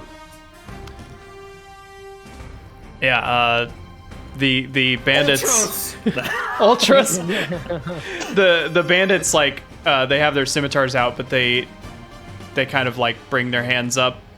The guy in front of you, Shade, is like he's got a hole in his shoulder and he's got some scorch marks or like big old bruises from the magic missile because it does force damage. And he drops his scimitar and sits down on the edge of the fountain, just hands held up. None of the other bandits move. Magus, it's your turn. Okay. First of all, I want to, let's see, distance. Distance is here. Okay, yeah. I'm going to... yeah, I'm gonna dash over and... Oh, stupid walls. I think I can make it to the edge of the fountain. Is the kid doing okay? Yeah, he's kind of floundering in the water, but it's like a foot deep, so he's fine. He's just kind of like confused. And I'm going to look at the bandit captain and say, like, what's your name? He like coughs up some blood and he says, Demetrios. Demetrios the coward. That's kind of mean to say to me. Oh yeah, and you just took a child hostage. He's fine. Look at him. He's okay. Look how he's splashing around. He's having fun. In the water. The child probably obviously not having fun. I didn't- after being thrown into the. I did not hurt him. He's okay.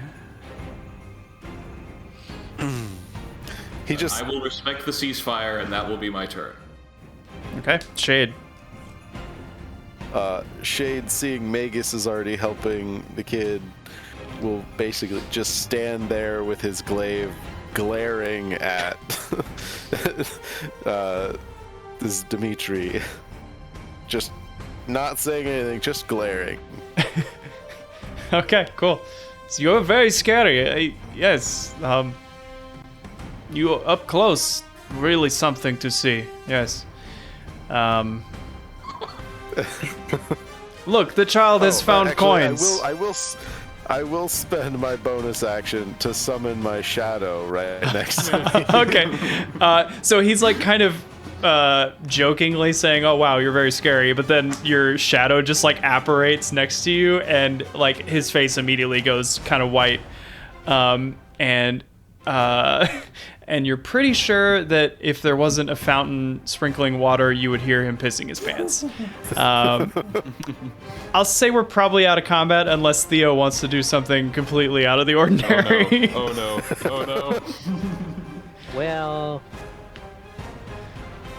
I.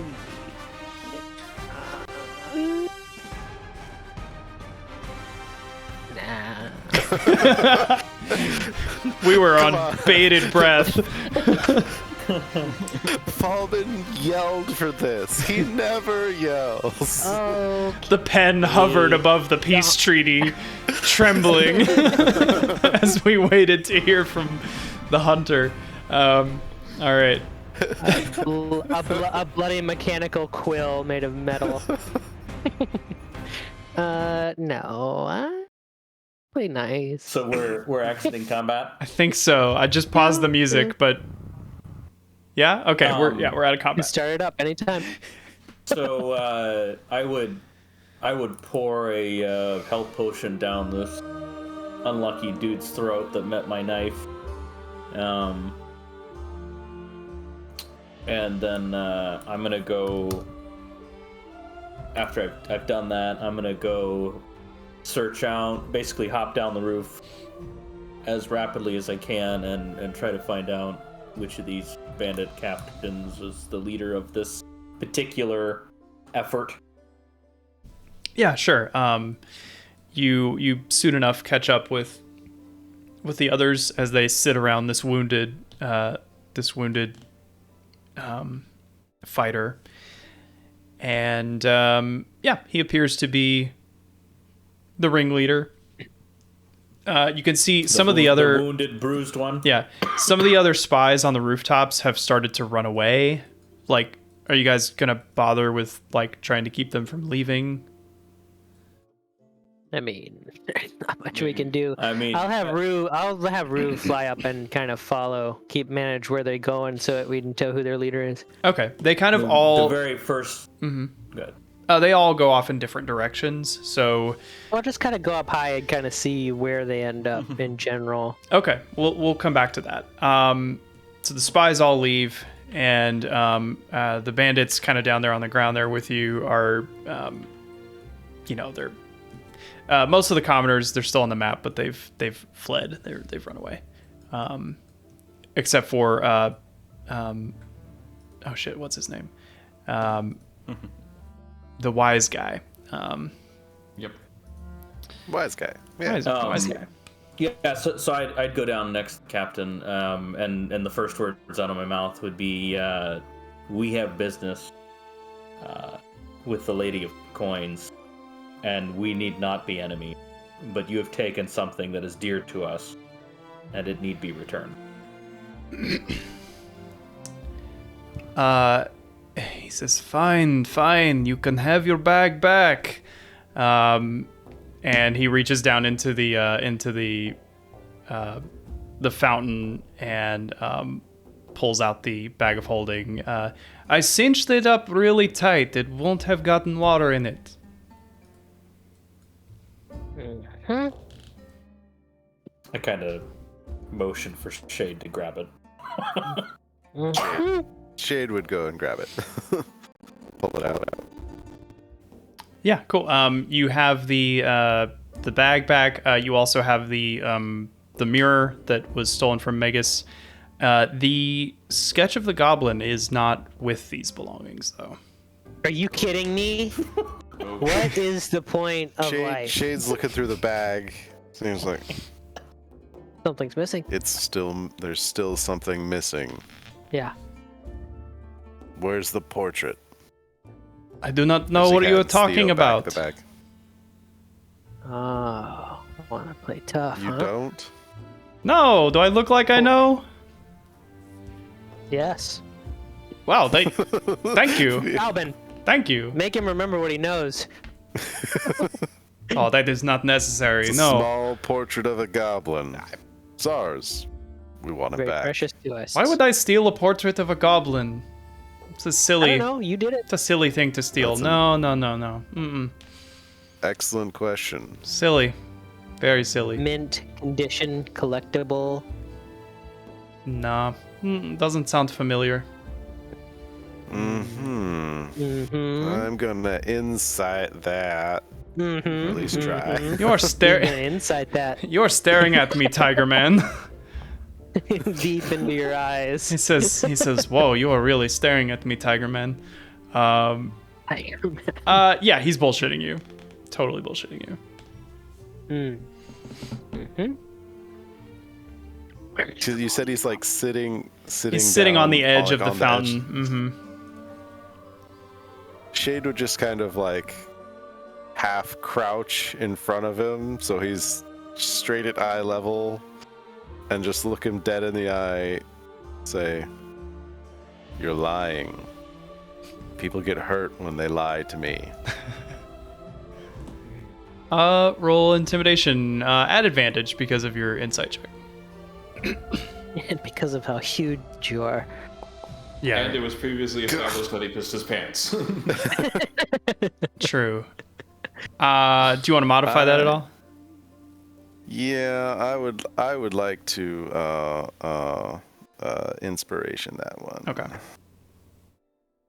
So I That's get to roll it why again you at have them advantage. to use them. That's better. Nice. Yeah, you lean in and you say, what do you say again? I say, "You're lying to me. People get hurt when they lie to me." Yeah, he looks at your glaive, which is made of this strange rare metal, and the Cerberus heads that are that crown your shoulders. And he says, "You know what? I believe you, sir. I believe you. What would you like to know?" Where it is. Where And I would like it back. Where it is. Okay, so where it is uncertain, unknown to me. That it was stolen is assured and known by me. Where it is unknown by me. I am very, Then very who sorry. has it? I do not know. We have a very large network of very skilled thieves and mercenaries. It is possible it could be in the hands of any of 3,000, 4,000. I should not be telling you the estimated numbers of our. I don't know where this accent has come from. Where is the Maltese goblin? I mean, do you want to do that? Do you want to run in and scream that? Yeah, I'll horn in. Okay. He says, I do not know, but I know where it will be. Is that enough? Is that okay? At the auction. It's at the auction, right? Well, how do you know about the auction? I know about the auction. How? How do you? I know so many things. I know Only so many Falben things. heard that. Actually, yeah, this has- I know because the alchemist had it on a note. This is not true. And that No, is no.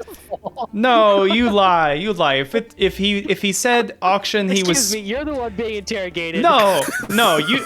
I am being interrogated. You are a fool. If he wrote auction, She's he like, spoke. No, he's got a point.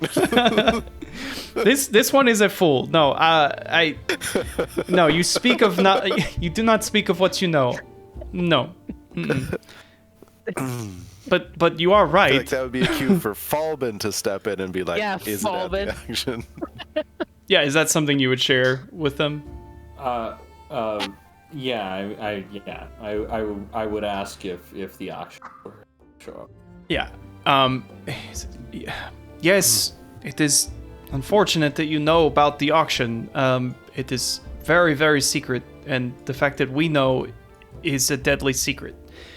Please, actually, can we move out of eyesight from this man eating pastries? God, we chose this place. Yeah, you chose us. I did not choose to be interrogated and humiliated here. Excuse me, Places any. Vitalis, can you please choose another bench? He's like, oh, if you provide me with a deliciousness, perhaps. And he pulls out, I don't know. He says, do you guys have any delicious food or drink to make Vitalis move? Or could we move? Fine. Like, a while ago, I specifically said that I bought fine rations of good food. Oh, okay. Yeah. Oh, wow. Wow. That was Dried in fare. Astoria. Wow. High roller. Oh, fancy. Wine rations. So you pull out a small basket that has like some figs and some cheese and olives and just a crisp little half loaf of bread. And Vitalis goes, "Oh yes. Would you like to hear a wisdom?" Sure, over here, and I'll just kind of like lead him away. He's like, mirrors reveal many things, but they cannot talk. Yeah. And I assume you haven't used one lately. And Cool. Yeah. I'll just leave him. Yeah. They move away. And the kid, the kid climbs Yes, out. I have helped the kid out of the fountain by this point. Cool. Yes. He says, okay, now we may talk about the auction. Yes. Again, it is a very, very closely guarded secret. You cannot tell anyone. Okay. How do we get to this auction and get my portrait back? You need an invitation. Our portrait. Our portrait. You cannot simply go. You need to be invited. Well, invite us then, damn it. I cannot do We're not it. vampires. If I know about it, but I cannot go. I don't know. I don't have an invitation. I cannot go. I don't even know where it will be. See, this is why people don't like you. You just see Shade just like kind of holding his face, like pinching the bridge of his nose. Okay, so who do we need to talk to find out where it is or get ourselves an invitation? Well, you had essentially an invitation about an hour ago until the portrait of the goblin was taken from you.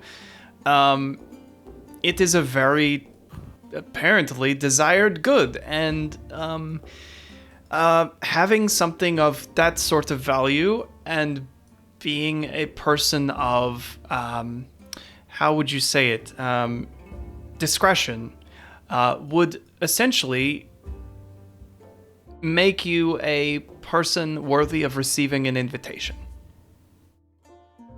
But now that you do not have the sketch, it is unlikely anybody would consider you interesting enough to invite. Unless you have something else that you would be willing to put up for auction that you could, discuss openly, perhaps at a rich, crowded location. Let your lips be loose like a sinking ship.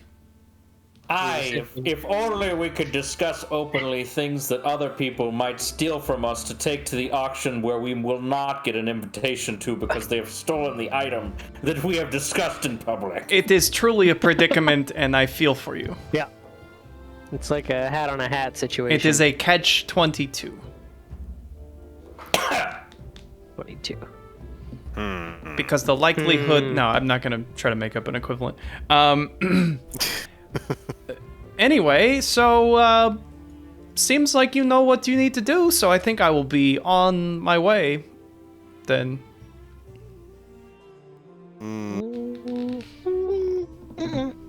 No? No? So, you're saying you know of no other ways to get to the auction? Well, I mean, or find out where it is. If you can somehow find somebody who is already invited and, incapacitate them and take their place, perhaps you could accomplish this. But the identities of the bidders are a closely guarded secret. That you don't know? No, I have suspicions, but I cannot. And those suspicions are?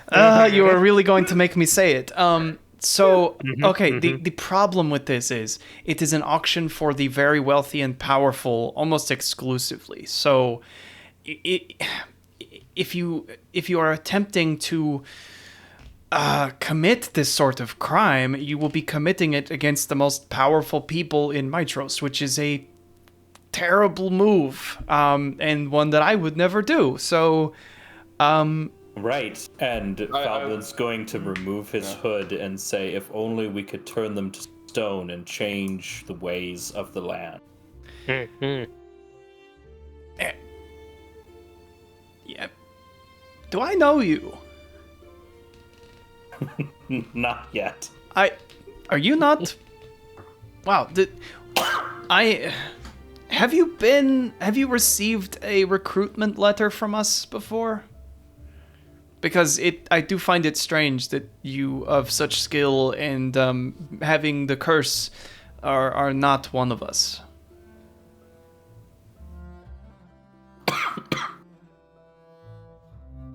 No.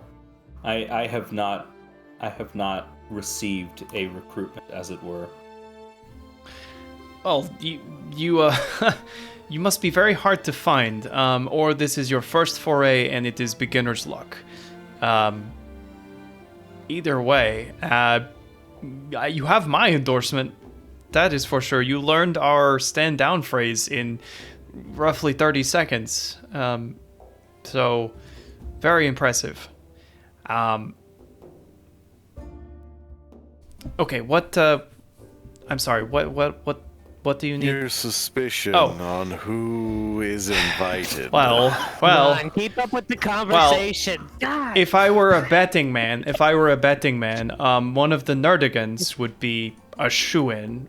They have the most money in the city, the most likelihood to want rare goods, and to acquire them through less than ethical or legal means, because they have the money.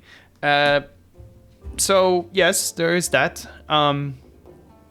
There are probably certain politicians, maybe perhaps emissaries from Arisia.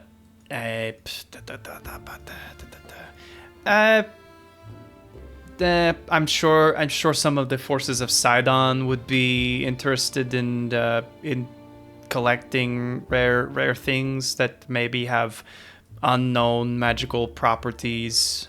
Anybody trying to gear up for the war to come.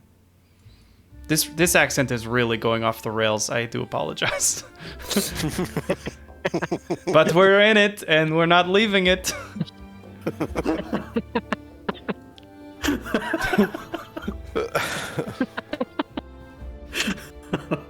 Fully committed. Is that enough to go off of? Shade would look around at the rest of the party. I think he needs a bath. Oh my gosh. Just pushing the envelope. Shall we see how well he likes the water? No, I'm good. No. I mean, he made the kid do it. Demetrios, Yes. Good sir. do you have a family? Well, yes, I do. I love them very much. Will they miss you? See, they're fine. They're happy. They're playing. Who?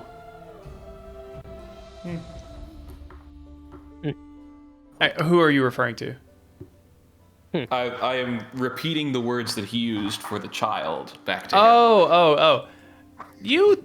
I see. You have pulled a reverse Uno on me, sir. Reverse no. I would be offended, but I absolutely see where you're coming from, and so yes, point taken.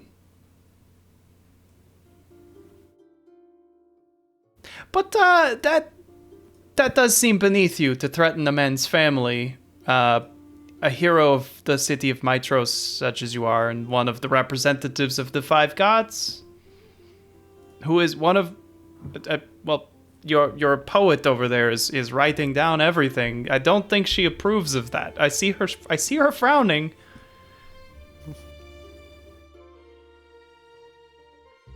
It's merely a reminder That if you you're will not kill my careful- family. No.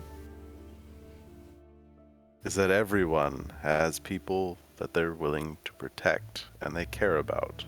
And anyone you act against is one of those for someone else. Keep that in mind. You see, that's a much more logical way of putting it. Yes, everyone is going through their own battles, as you were saying. Everyone has... people are not just numbers. Yes, I will change my ways. Where's the Maltese goblin? Have you not been listening to this entire conversation? I do not know. Here's the last information that I do know. The auction is in 3 nights from now. I just care about the Maltese goblin. You took it. I want it back. See, I am curious. It seems like the city is abuzz about this priceless The Maltese. but for Yeah, it is precious. but for the life of me, I don't understand what it is that people you plebeians wouldn't understand. I know, I am a simple man. Simpleton.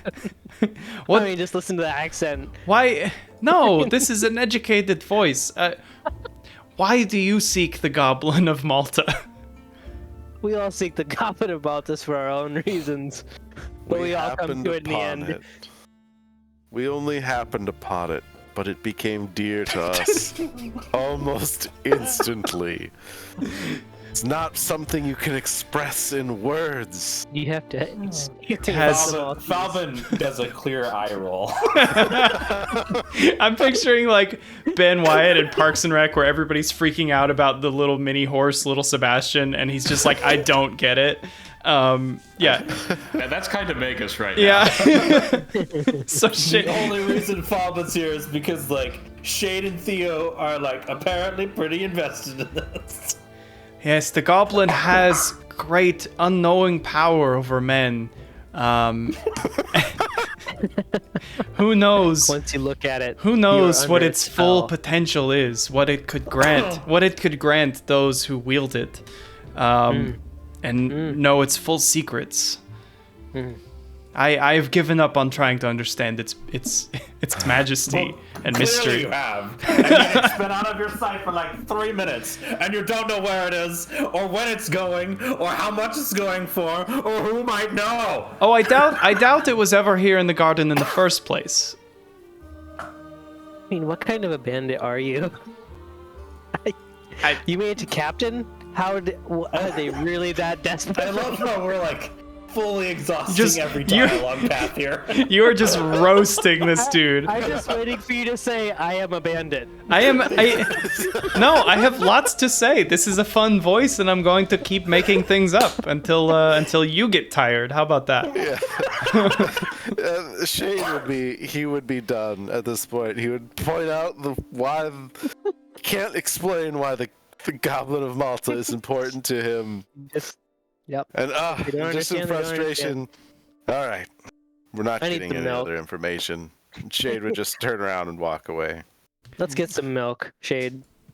3 nights from now. 3 nights from now, the auction. Yes. I don't know 3 how nights. you. Yes, find a way. And bring money.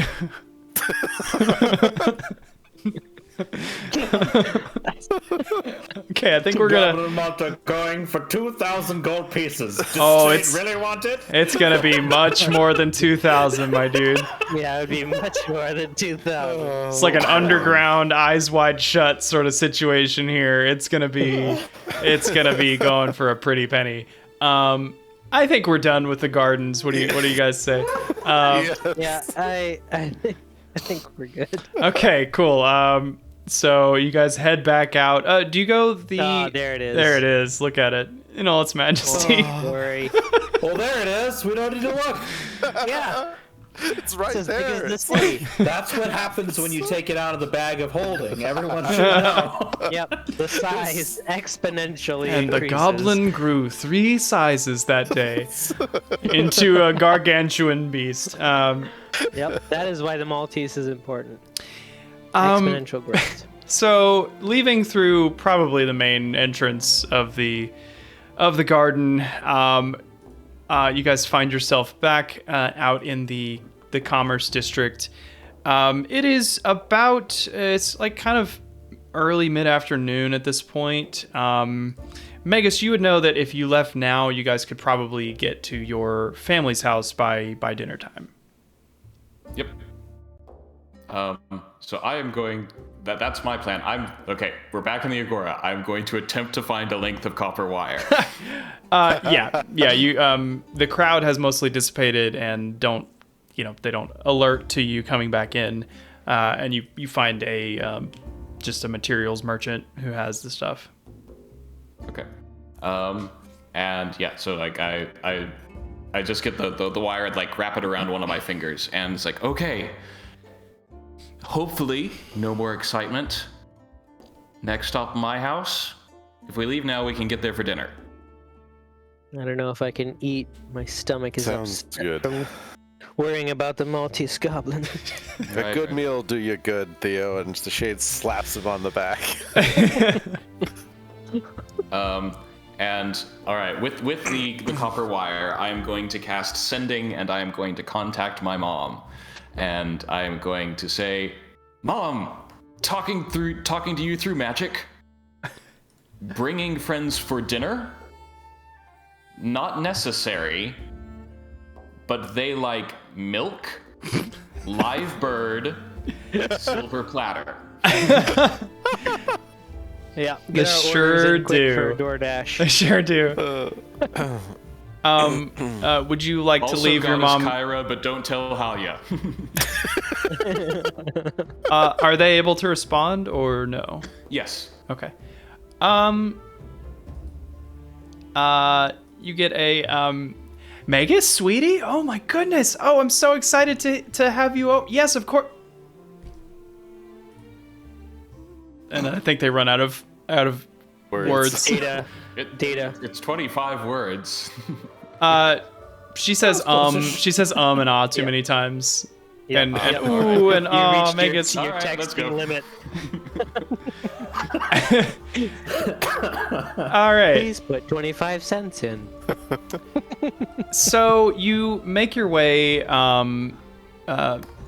back through the city towards the east, and through the vineyards of Mitros, vast fields with rows upon rows of grapevines.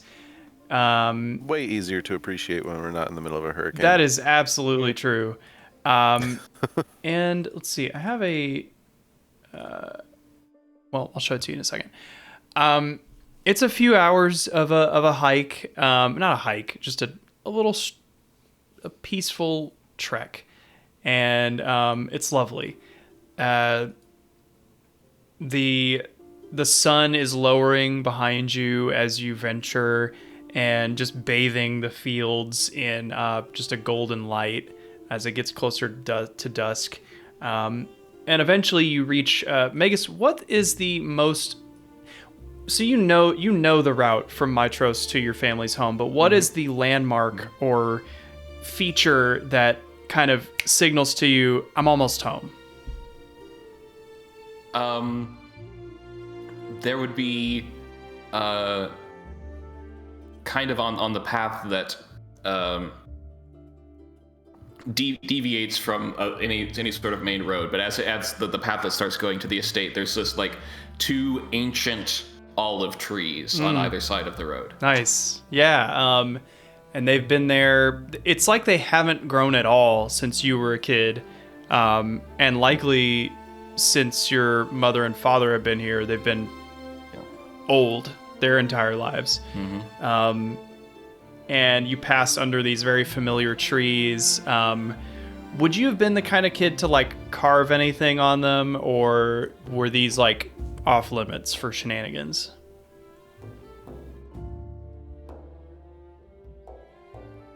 I feel like Magus found a spot like kind of in the like hidden up among the branches when you go climbing on them, where it's almost a history of like the generations carving their names into it. I'll say that like, and so he has added. You guys can't really see that as you're walking, but you pass it and you think about it. And you come over a hill, and then you start to see the barley fields that your family has tended for years and years. Was it barley? Yes. It was barley, yeah. Yeah, your family is that's their primary good.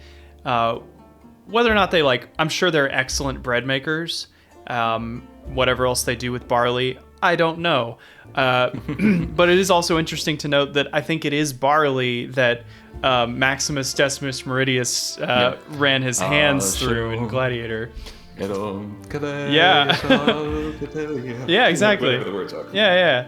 I have a little image here of kind of the farm and the house. Whoa. Hey, now, don't move the Maltese. Oh, so sorry. I was going to put that right there. And does your family have a dog or a pet that would roam around outside?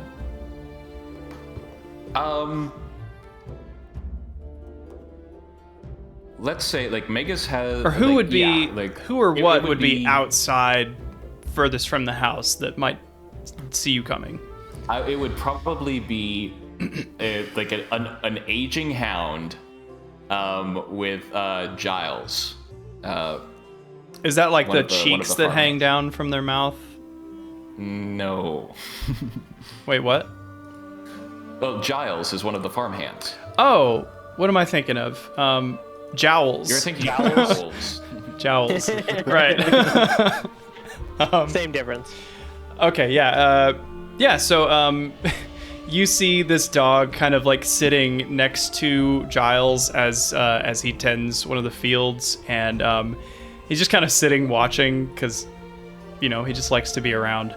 And then he puts his nose up in the air, and you almost can't see the dog's eyes because of how droopy the face is. But his like powerful nose just sniffing, and then like locks on in your direction.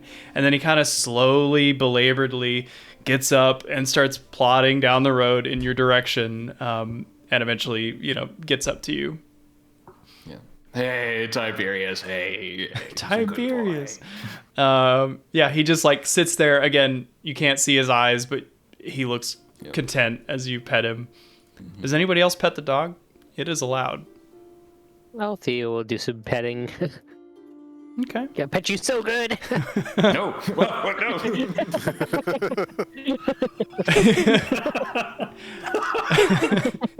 Starting to you get so visions hard. of a giant dead server. Yep.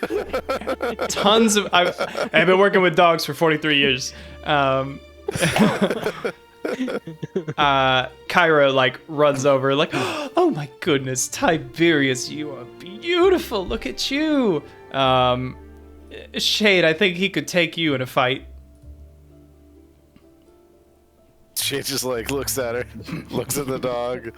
What dimension are you on? Yeah, I mean, he'd have. I guess. I'm trying to build up the dog's confidence. Look at him. He deserves think every victory. I don't think he understands. Anyway, but Giles kind of hoists his arm up on the rake that he's using, and gives you a wave as you head in towards the family house.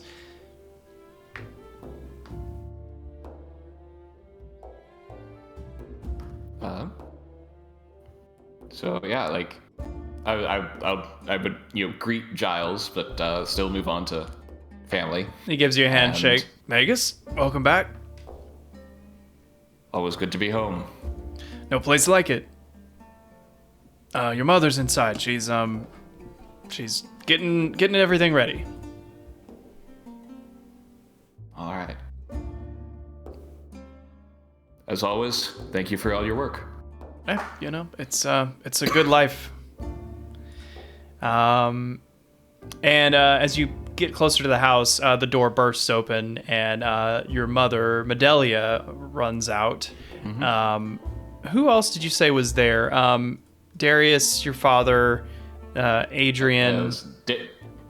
Darius, Adrian, Medelia, Nicholas, and Halia. Right. We'll say your grandparents don't come out, but Adrian beats you to he reaches you first. He's faster. And he runs up like fists up. It's like, Magus, come on, put him up. Let's go. You can't just study magic. And he's like play fighting you. Tell you what, have you met my second, Shade? Whoa. Oh my, okay. All right. Arm wrestle right now, this very second. Magus is All right. Hold my glaive. Wait, who? The brother? I'd just anybody. Magus or Theo. All right, arm wrestle. You find a stump and he like leans down over it, and you're twice his size, and he says, "All right, let's do this." And he's in good shape, and it looks like he does work out. But I mean, you dwarf him, and he leans in, and his arms are like very vascular, and like you can see that he's very toned, and he's like really. He knows what he's doing. The fur on your arms kind of covers the fact that you are also insanely like. I mean, you're muscular, obviously, but if your arm was shaved, it would be like Arnold Schwarzenegger style, And so he kind of underestimates you a little bit. And so there's like a split second of tension where there's no movement, and then you just smash him down into the stump. And he's like, the back of his hand is like a little tore up. Okay, all right. Yeah. Wow, Magus, I guess you don't have to do any fighting. You got this guy. Oh no, he still does. No shit. He's actually beat me a few times sparring. See, I don't believe raise that. my eyebrows at I don't believe It's that. your house, man. I gotta tell your family your wins. Come on. Why not? Yeah. He looks at. I will also Okay. I will really quickly cast a message to Shade and say he is enamored with the legends of the Dragon Riders. I will leave that information to you. Just While see you're. Shade kind Oh of yeah. nod his head back, just a single time. While you guys are kind of sharing a moment, he kind of walks up to you, Theo, and he says, "Hey, man, that rake you can just leave in the fields. You don't have to bring it in." Referring to your musket. I like to take my rake with me when I Hey, that's okay with me. Are you from that farming commune? It's really hard to find a good. It's really hard to find a good rake. It's sure, yeah, it is. Actually, you're missing the top of it, the rakey bit. Hey, Adrian, bro. Bro, If your foot was any further in your mouth, bro, I don't know you would what. be tasting your knee. Just go inside and help Dad with. All getting right, ready. and he passes your mom, Medelia. Magus, oh, it's so good to see you again. Oh, please come in. Oh my goodness, you brought all your friends. I am so excited to meet all of you. I don't quite remember your names. I've been hearing about you through the grapevine. Little vineyard news joke there. It's so good. Oh, you always make friends, but you guys are, wow. I made, I think, everything that you requested. I've got the milk and the, we have one good silver platter and of course the best barley bread in the country. How come in? We'll talk. How are you? I am doing fantastic. Also, where's Dad? Where's Grandfather? He's firing up. I have things. He's firing up the hearth. You know him. Yeah. Oh, you have gifts. Okay. I'm sure we all want to be together for that. Come on in. You there in the back? Are you? I will have given her a big hug and kind of as we're. Oh yeah, for sure. She kind of keeps walking with you, with her arm around you, doesn't want to cut off the hug. And she's you in the back. Come on. No need to be shy. I bet you're hungry. Alvin? Oh, is that me? Yeah, you're always in the back. Come on. I just assumed it was CO this time. No, Hey, I that- had my moment with that my means- tie and my rake. Falbin's growing, right? I feel like Falbin turns around and sees no one behind him. Yep. That's exactly what he would do. And realize they must be talking to me, so I guess I'm going in. Awesome. So you guys head in through the door, and inside is a nice but humble estate. I dare to call it an estate. It's between a farmhouse and estate. It's sturdily constructed. It's got a good roof. It's got enough rooms for everybody, but it's not a mansion. And Almost like a sprawling ranch house. sure, type thing. yeah, sure. And there is the scent of warm bread, and there's fish and fruits and wine inside being prepared. Darius, or Medelia runs in. And she's, Darius, quit fooling with that hearth and come see your son. Magus, good to see you, buddy. Come here. And he gives you a big hug. Hey, who are these fellas? These are my new friends and fellow heroes. This is Shade. He is Kind of a nod type bow. You look like you enjoy a hard day's work. Man of my own talents. And you? This is Theo. You got a lot of metal on you, boy. More cunning than he would seem. Hey, I wasn't saying anything. He looks smart as a whip to me. You got any birds around here? Yes. If there are any live birds that you don't want him to kill, you should probably keep them out of sight. I've got quail. Thou forever hold your peace. I've got quail going on the hearth right now, but they've already bitten the bullet or the whatever a bullet is. I've already bitten the arrow. How did I kill them? They're so fast and they fly. No, I got some traps, you know. Anyway, and you back there, That is Falbin. Falbin. Hey, you know, we don't have to look in the eye, but he puts his hand out. Good to meet you. My name's Darius. And I will very quickly take Medelia and Darius, just kind of pull them aside and and explain to them he is afflicted with the Medusa curse. However, the reason that I asked for the silver platter is because I have found that his gaze, when reflected in silver, is harmless. So you can meet his eyes that way. Well, those are two things that I've learned about Medusas back to back. All right, cool. Yeah, He is Medusa. he is Medusa. I trust you. Hey, you know, I'm sorry. Yeah, we'd love to speak to you. You know, however you want to do it. Welcome, all of you. Nicholas and Halia are they're in the next room, but you know.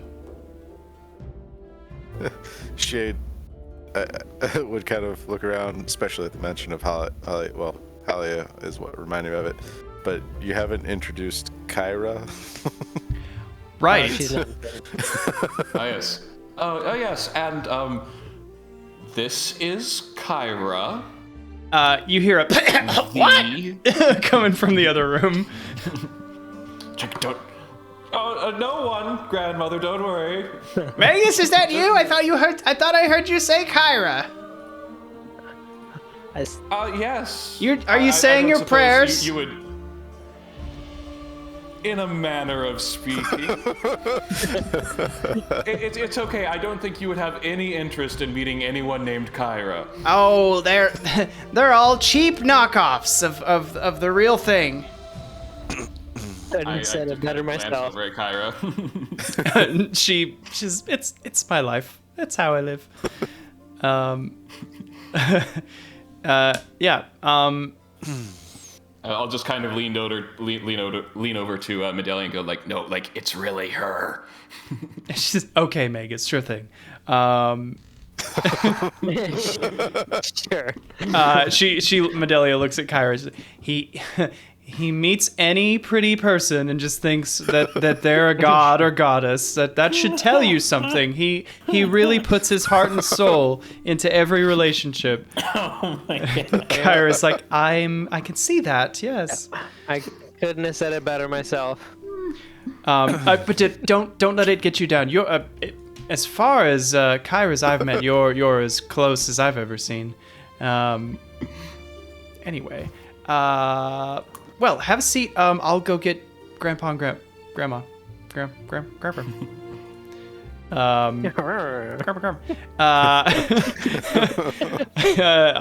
Turkey. Adrian Shade would look over at Kyra and just be like, "Oh, are you sure about the cheap knockoff thing?" That's my game. the closer you are to the real thing, the less they suspect you. All right. So should we tell them any evidence? They're not going to believe you unless I do a miracle or something. All right. Is it really that important that they think I'm the real one? I don't know. Is it? Not to me. It's actually nice to feel incognito sometimes, but I'm okay with however you want to play it. I mean, hey, it's your name, but if you want to like play some sort of prank on Helia before you go, like feel free. How frail is your grandmother? Less than she would seem. I see. Okay. All right. I'll be careful, but I'll think about it. Adrian runs back in from outside and goes in. Can I say that your grandparents have a side-by-side wheelchair? just like a love seat. Sidecar. Just like a love seat on wheels. Sure. Okay. Wheels them in from the other room, and they're just doing whatever crafts or reading. And Adrian, I imagine that like before he does, like Halia says like, "Oh no, like quick, I need to get ready." And then when she's wheeled in like the wheelchair sidecar, she has like these goggles down and is hunched down. with a safety helmet on. what are the goggles for? Just for the It master just looks like speed. she's in a sidecar. Oh my god, yeah. Grandpa's going. Yeah. So dumb. Cool. A little eccentric. Nicholas just says, "Oh wow, really? Magus, good to see you. Good to see you. I don't think this room is big enough. Perhaps your friend can knock out a wall." Perhaps Alden, you're up. should wait for hold off on remodeling until after dinner. Fine by me. I'm starving. Actually, now that you mention it, I think I've got a hammer or a pick or something I haven't used much in a while. After dinner. All right. Your mother comes over and says, "Well, okay, everything is ready. Please have a seat wherever you like." And then there's like a big empty spot at the table that Adrian wheels up your grandparents to, and then he goes and sits in his own seat. Yep. And yeah, I assume there was somewhere like near the door where we were able to like set our stuff down. So Yeah, there's like a mud room that is like our backpacks and adventuring gear. There's a mud room that's just absolutely flush with weapons and armor and stuff. You guys look a little less terrifying now. And Theo, you keep my 100-pound axe safe. You hear? And what follows is basically like an argument over who to pray over the meal to, where Medelia is like, "Oh, we should thank the Silver Queen." Nicholas and Darius are like, "Nah, pretty sure Vulcan cooked this food." And then Halia's like, "Oh no, we've gotta pray to Kyra." And Adrian is just like, "Pretty sure that we wouldn't be sitting at this table had I not punched out those quail. So we're gonna pray to Pythor."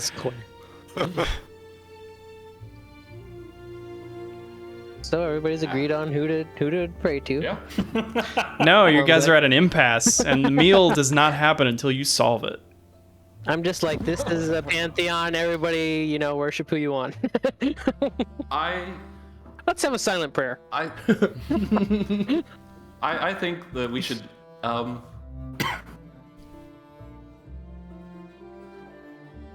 I think the decision should go to one of our honored guests, and I will turn to Kyra. She says, Magus, are you sure? I wouldn't dare to impose on the traditions of your family. I think of anyone here, you would be the person who is best equipped to make a decision among the 5. Well, I do dabble. All right then, if it's okay with the rest of you, and they all nod. I say, and she stands up and puts her hands together and just looks up, and she keeps like glancing at all of you like through her squinted closed eyes. She's like peeking. She's like, dearest Kyra, goddess of music, most beautiful and fairest of voice and face. We all are in awe of your miraculous existence. Oh, you bring such joy and pleasure and wonder to the world. And your songs and your poems are simply the best around, and everyone enjoys them, even the ones that get less good ratings, but secretly everyone loves them, and everything is good because of her, and thank you for this food, Kyra, goddess of music and trickery. Yes, thank you. Bye now. Yes. Prayer over, and she sits down. And end prayer. End of prayer. And Halia says, I liked that. I like you. I like her. I'd be surprised if you didn't. She would make a good priestess. I don't know about that. Kyra's like shaking her head emphatically no. But then your family starts to dig into the meal. Yep. So what's who's speaking? I just threw out a voice without knowing who was speaking. Darius. Is that bandit here? Darius, Magus' father, just says, so what have you been up to lately? A lot? I don't know how much you've heard through the grapevine. We hear a lot through the grapevine. Oh, I love that joke. So- It never gets old. Right. With a Sheesh. Visited the Oracle, saved Astoria, visited the tomb of the Dragon Riders. Adrian falls out of his seat. He gets back up. What? Oh, that was last week. What? He's looking at all of you like, is he for real or is he kidding?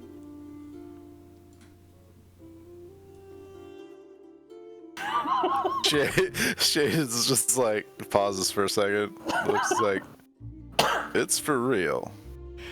I mean, we only went to some of the tombs. Master Damon was there. We talked to him for a little bit.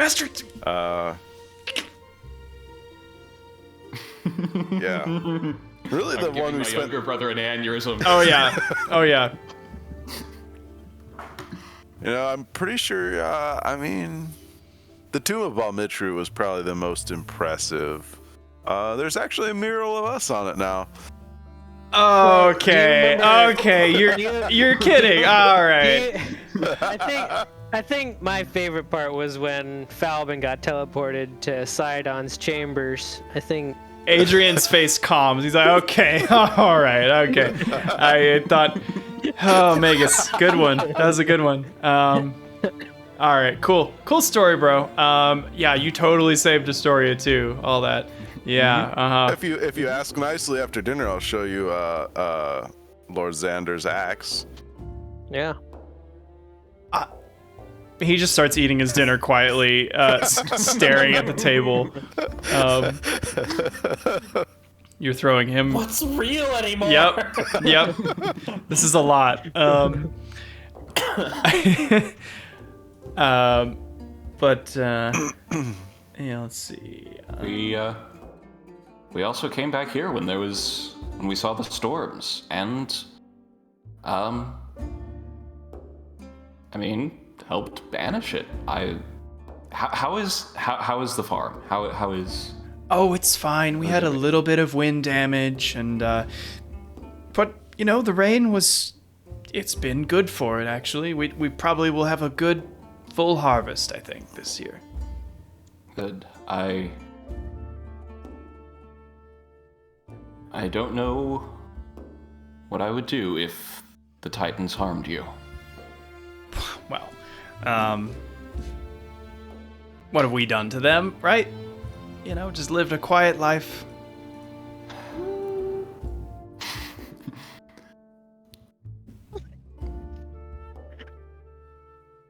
They you had me is what you did to them. Nicholas like he spits out a bone from his quail. It's just fuck the Titans. Indeed. I couldn't have said it better. Are you gonna finish that quail? He eats the rest of the quail, and he says, "If I was a younger man, I'd chew that nasty Sidon up and spit him out too." I look over at Nicholas to see his response to this. That's Nicholas talking. Oh, that is Nicholas? Oh. I'm sorry, I thought That it was didn't sound like Nicholas. What? What? Okay, so Nicholas is talking now. Nicholas hates the Titans. Yeah. Yes, he does. Yeah. Falvin would say, I think you might find Sidon to be a bit much for you. I don't think so. And he he grabs Halia's cane and he kind of thwacks it into his open palm. He says, "Not when I give him this." Of course. The old cane. Watch this be like the ultimate weapon that you guys have to use to kill Sidon. God weapon. Used in the Second God Wars. Yeah. +5 cane of Sidon slaying. Darius has been around since before the Dragon Riders, so... You mean Nicholas? Nicholas, right. Yeah. Ah. Haha! It probably is a +5 cane. Haha! Medelia, she finishes a drink of wine. She says, "Magus, I think you should just leave that bag over in the mudroom. We don't have things at the table for dinner." Perhaps, well, while we're all here, actually, while we've been going through the adventures, I have been privileged, whether you believe it or not, to have met the gods. And I couldn't have gotten to this point without all of you. And They smile. so as a token of my gratitude, I will pull out the golden sheaf of barley. Father,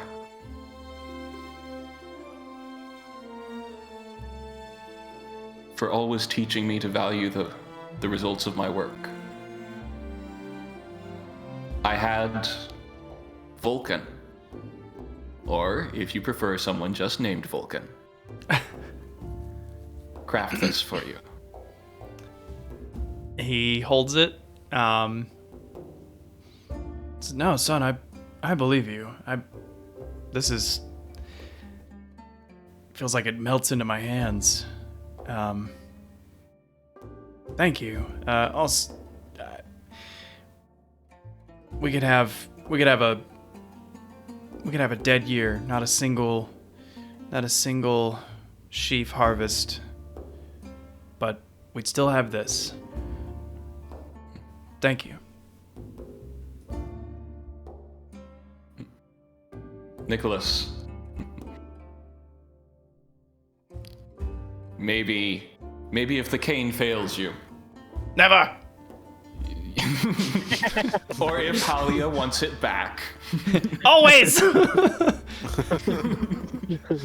Give me that. You always taught me to never settle, and to aim higher, and I will pull out the golden arrow, also crafted by Vulcan. And give it to him. He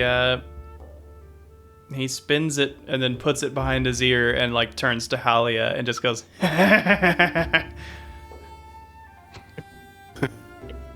And that was given to me, made by Vulcan, but given to me by Kyra.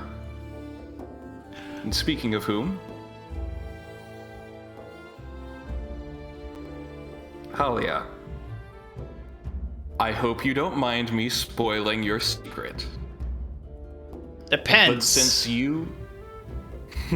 well, maybe not some of those, but not those secrets. But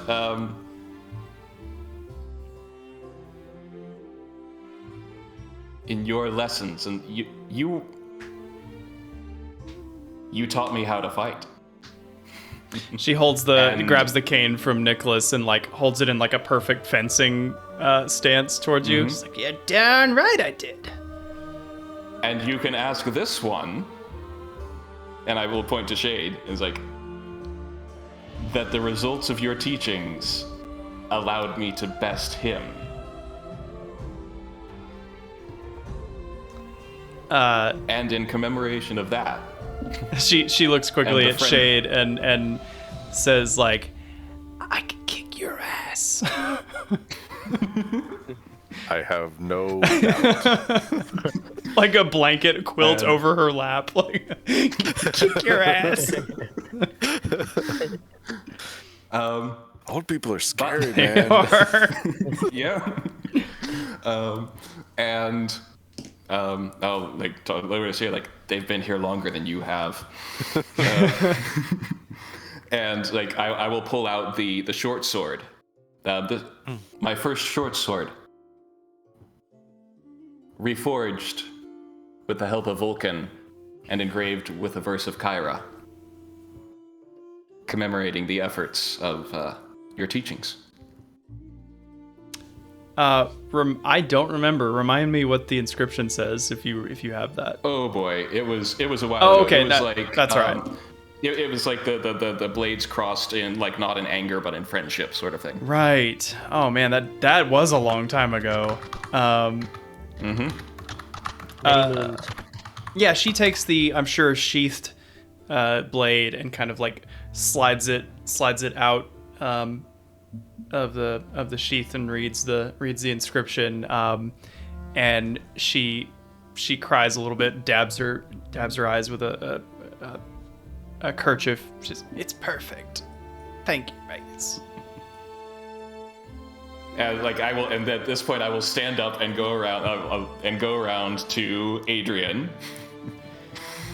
Bro, who's, what like, now? eating What his now? food.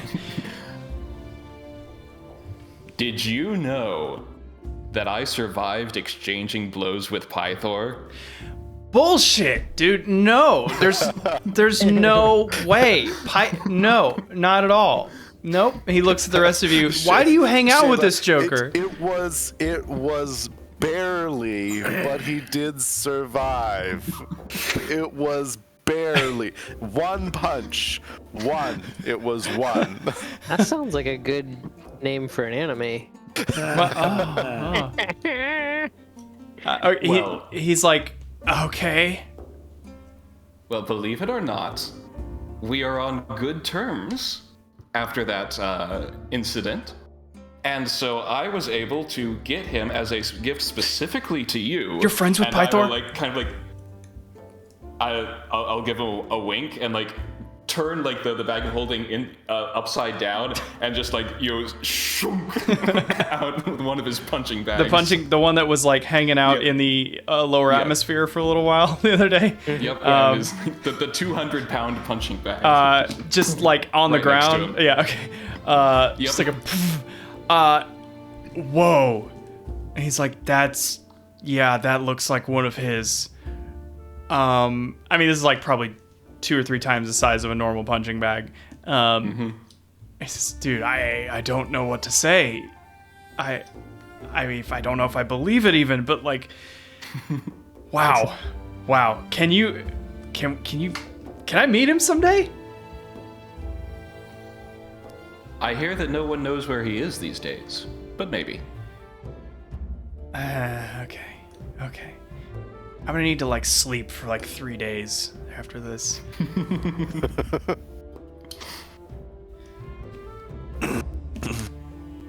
And I'll put the bag. No, I guess I'll give the bag back to Theo. And return to my seat, and turn to Medelia. It's like, I do regret that I wasn't able to get anything for you, Mother. Oh, sweetie, don't worry about it. You being here is plenty enough of a gift for me. You could have gotten me a candle or something, though. Nice. It's a little bit difficult to get to have something given by Mitros. I see. Yes, that is true.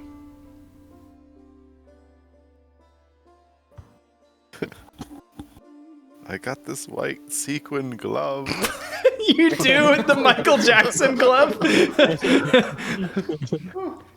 No, I am not actually. You're not parting with that. No way in hell.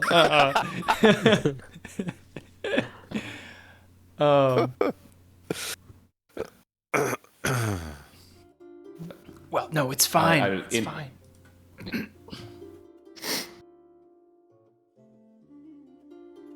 If in the interest of time we want to skip ahead to after dinner.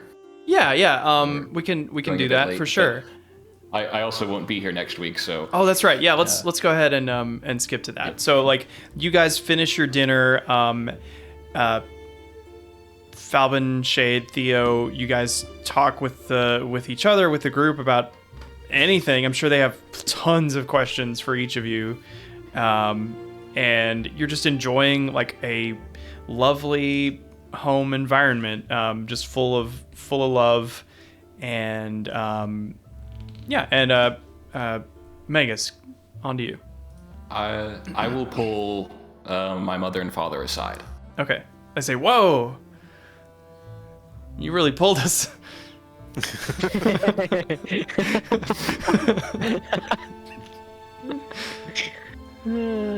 Don't be so violent. Nice Jeez. job, son. You're really getting strong. Pulling us like that. Yeah. So I will take them to another room. Yeah. Thanks, Dad. And you sit down with them, and I will say,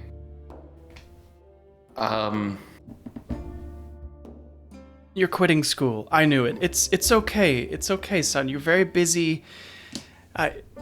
We figured you were leaving the academy. It's fine. You got a scholarship. We didn't have to pay a thing. We would have though. not what I was meaning to talk about. You can work on the farm here with us after the world is over or ends or you win or something. Once the war is over, I will be riding on a dragon. They can look at each other and kind of, What is it? But Sorry. while my adventures have been exciting, the experience has been tainted a little bit. One of the first things we did was go to see the Oracle.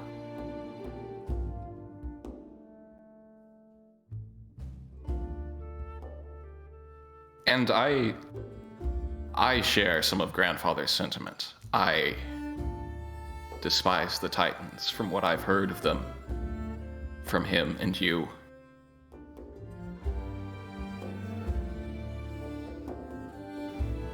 What the Oracle told me was troubling.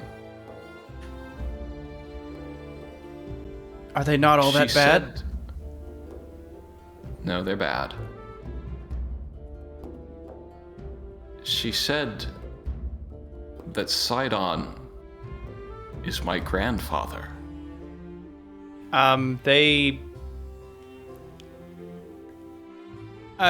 They struggle to conceal like a shocked look on their face, and they kind of nervously, what, honey? I take out my part of the pendant. What is that? She gave me this. It is a keepsake, she said, from my grandmother, who was, at least for a time, a consort of the Titan. Rhoda? Grandma Rhoda? Her name is Cassandra. I know that's not. No, it's Rhoda. You know my mother's name was Rhoda.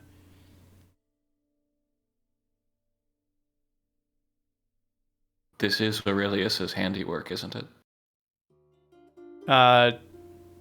Darius is looking at it, and there's like a telltale mark that he would leave on his work. Mm-hmm. This is it. Yeah. Medelia's like, no, honey, that it must be just something similar.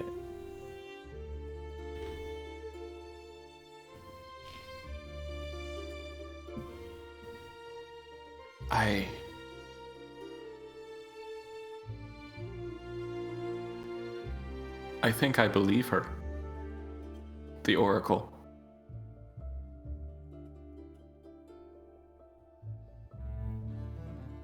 Do you? Magus, no oracle's ever told me anything about my life.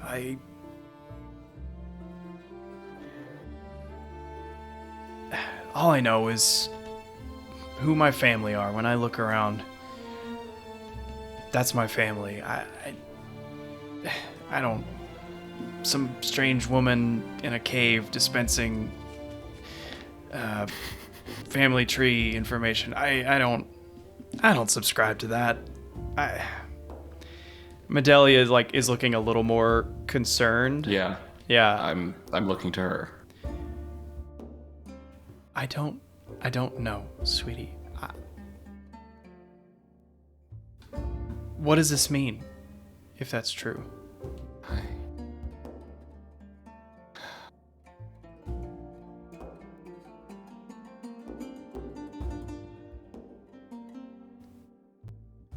I suppose it would mean that maybe your comments about not having anything to do with the Titans weren't entirely true. They may have reason to have their eye on me and you. I have lived my whole life with no knowledge of that. No, I don't have Titan blood in me. It's got to be a trick. There's some trick to that. I'm just Medelia. Nothing special. You're a smart boy. You've got talents and that's you. That's what we taught you, and that's what you have learned. It's not some secret grandmother,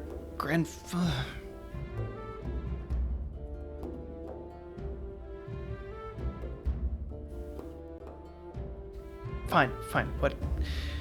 What if it is true?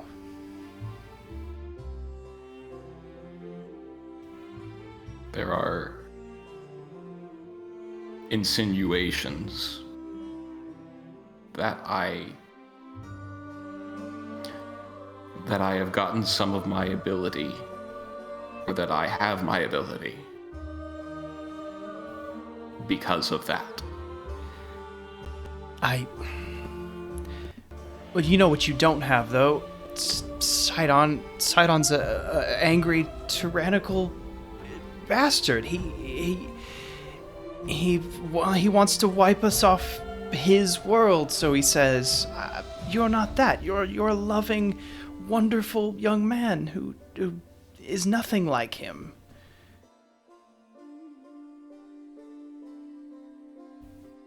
Mother.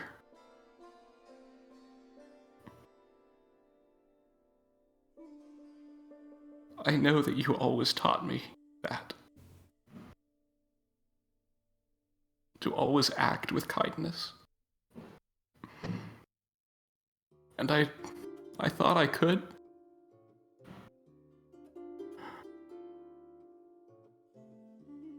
But when I left Mitros to see the world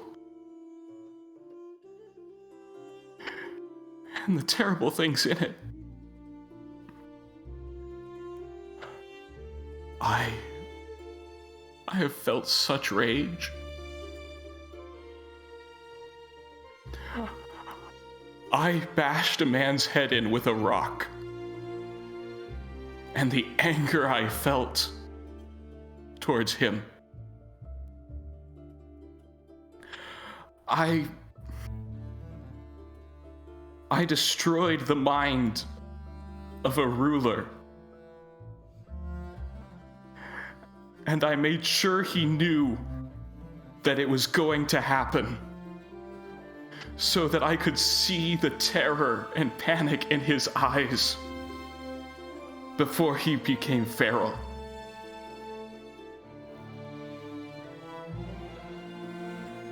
I have cursed the tomb of Estor.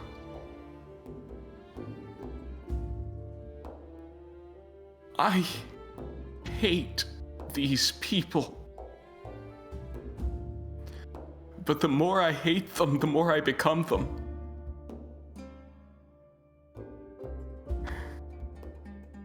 Everyone is telling me that I inherited the power that I have from Sidon. Did I inherit his wrath as well?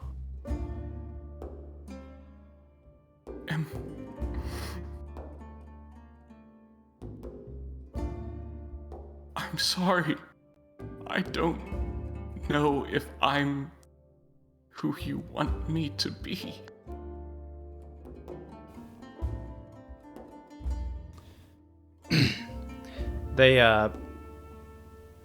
Your mother kind of jolts when you describe bashing in Breaka's head, and you know she's got her hand pretty tightly grasped with Darius's as you describe, all these things, very different than the the hero stories that you guys have been reciting over dinner. But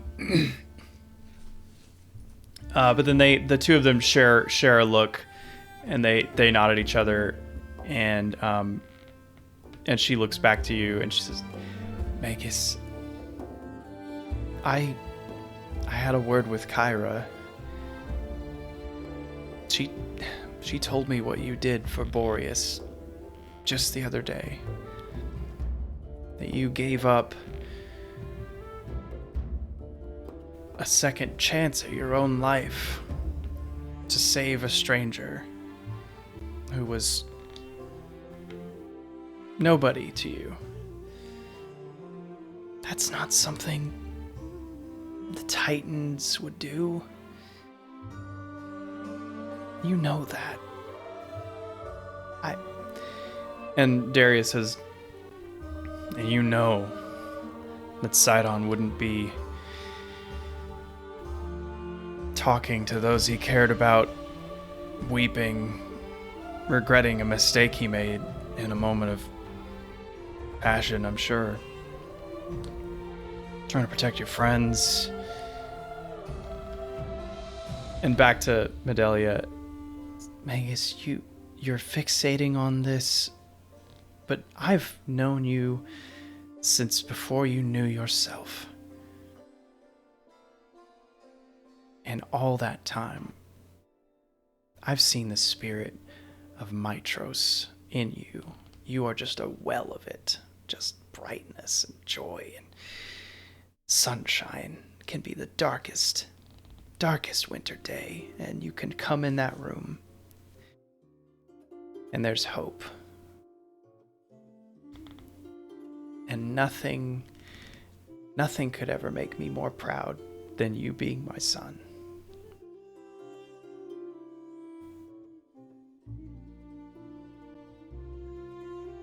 I just fall into their arms weeping. They say no Nintendo tonight.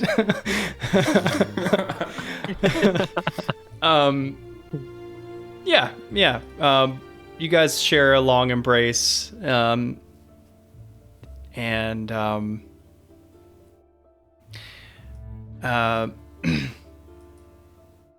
Darius says, is there anything else that you need to talk to us about? I was kidding about the school thing, but now that you tell me all about this, I think, I hope you are learning, focusing on protecting yourself, and who knows what kind of skills you're going to need out there. Oh, I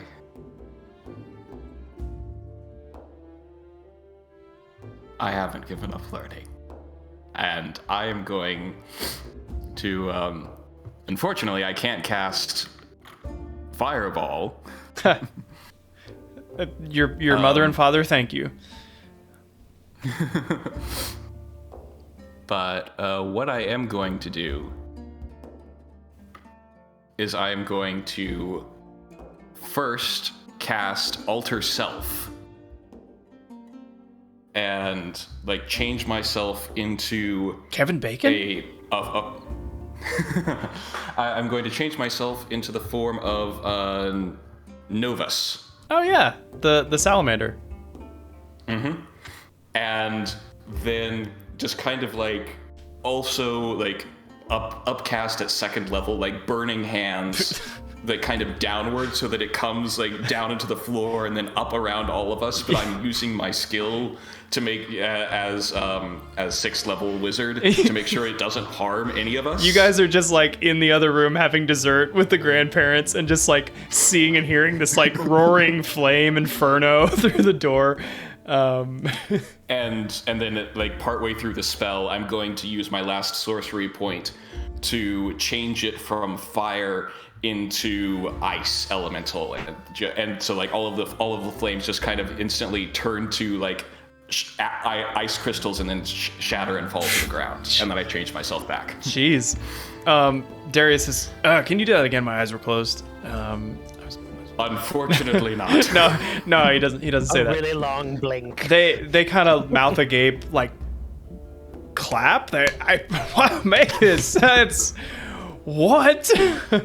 Oh man, hey, we didn't pay for your school, but man, we'd be getting our money's worth. Hey, did you show your friends that? That's incredible.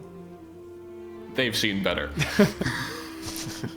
Oh well, I'm sure Hallie and Nicholas are driving them insane. But Magus, it's a hard world out there, and it's gonna be hard. But the fact that you have this head on your shoulders and you experience these emotions so strongly, that sets you apart. That's something a Titan's blood can't ever take from you.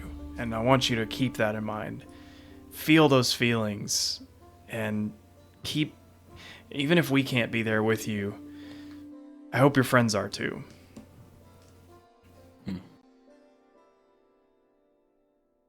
Thank you. Hey, no sweat, big guy.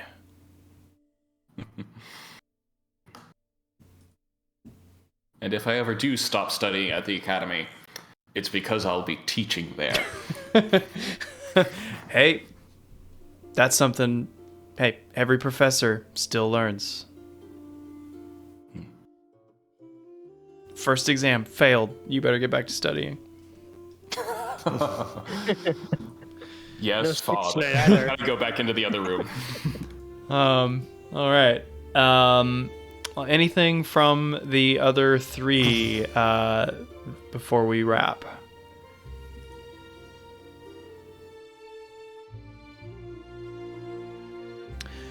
No? Okay. Well, Food is good. Oh, this quail. it is. This must have been a baby quail. Gonna have to get some bigger quail. Imagine some of the conversation Shade would be asking about what they think of Timon. I think we'll wrap there, and we'll come back to there. So when Gray, when you're not here next week, I can freely have your family talk about Timon. Yeah, I think that's where we'll stop. So, all right. Well, a lot to think about. But yeah, any shout outs for a memorable moment or play the game? Falbin's insane stealth to get up to the roof next to the guy. That totally changed that That encounter. was pretty spectacular. Yeah, that would have been really hard. Yeah. I mean, yeah, because like there was a lot of combatants. I mean, you guys only really engaged with like 2 out of the like 9 or 10 guys on the field. Yep. And you it kind of created an interesting like narrative conclusion to the fight. So I thought that was cool too. Anything else? I mean, Magus, they're like his whole family thing. Lots of people, lots of interactions, lots of connections. Yeah, no shit. Inspiration to the DM. Thank you. I will take it. We did like talk about it like beforehand. We had like a rough outline of kind of where the conversation was gonna go. So Oh, revoke praise. cheating, hacks. Staged? Oh, what is this? So hard to find good entertainment nowadays. Damn it! I'm gonna cut that part. I'm actually not. How often do I actually say I'm gonna or cut it when I say I will? Never. That's all leading up to the one time you do, Oh. and we never notice. Gray will notice. Oh man. Okay. Well, thank you guys for joining. So I'll go ahead and stop, and then we can talk about scheduling next time. Thank y'all for watching if you did, or listening if you did, and if not, then you won't hear me say words of affirmation and compliments to you, which I'm happy to keep delivering. Bye.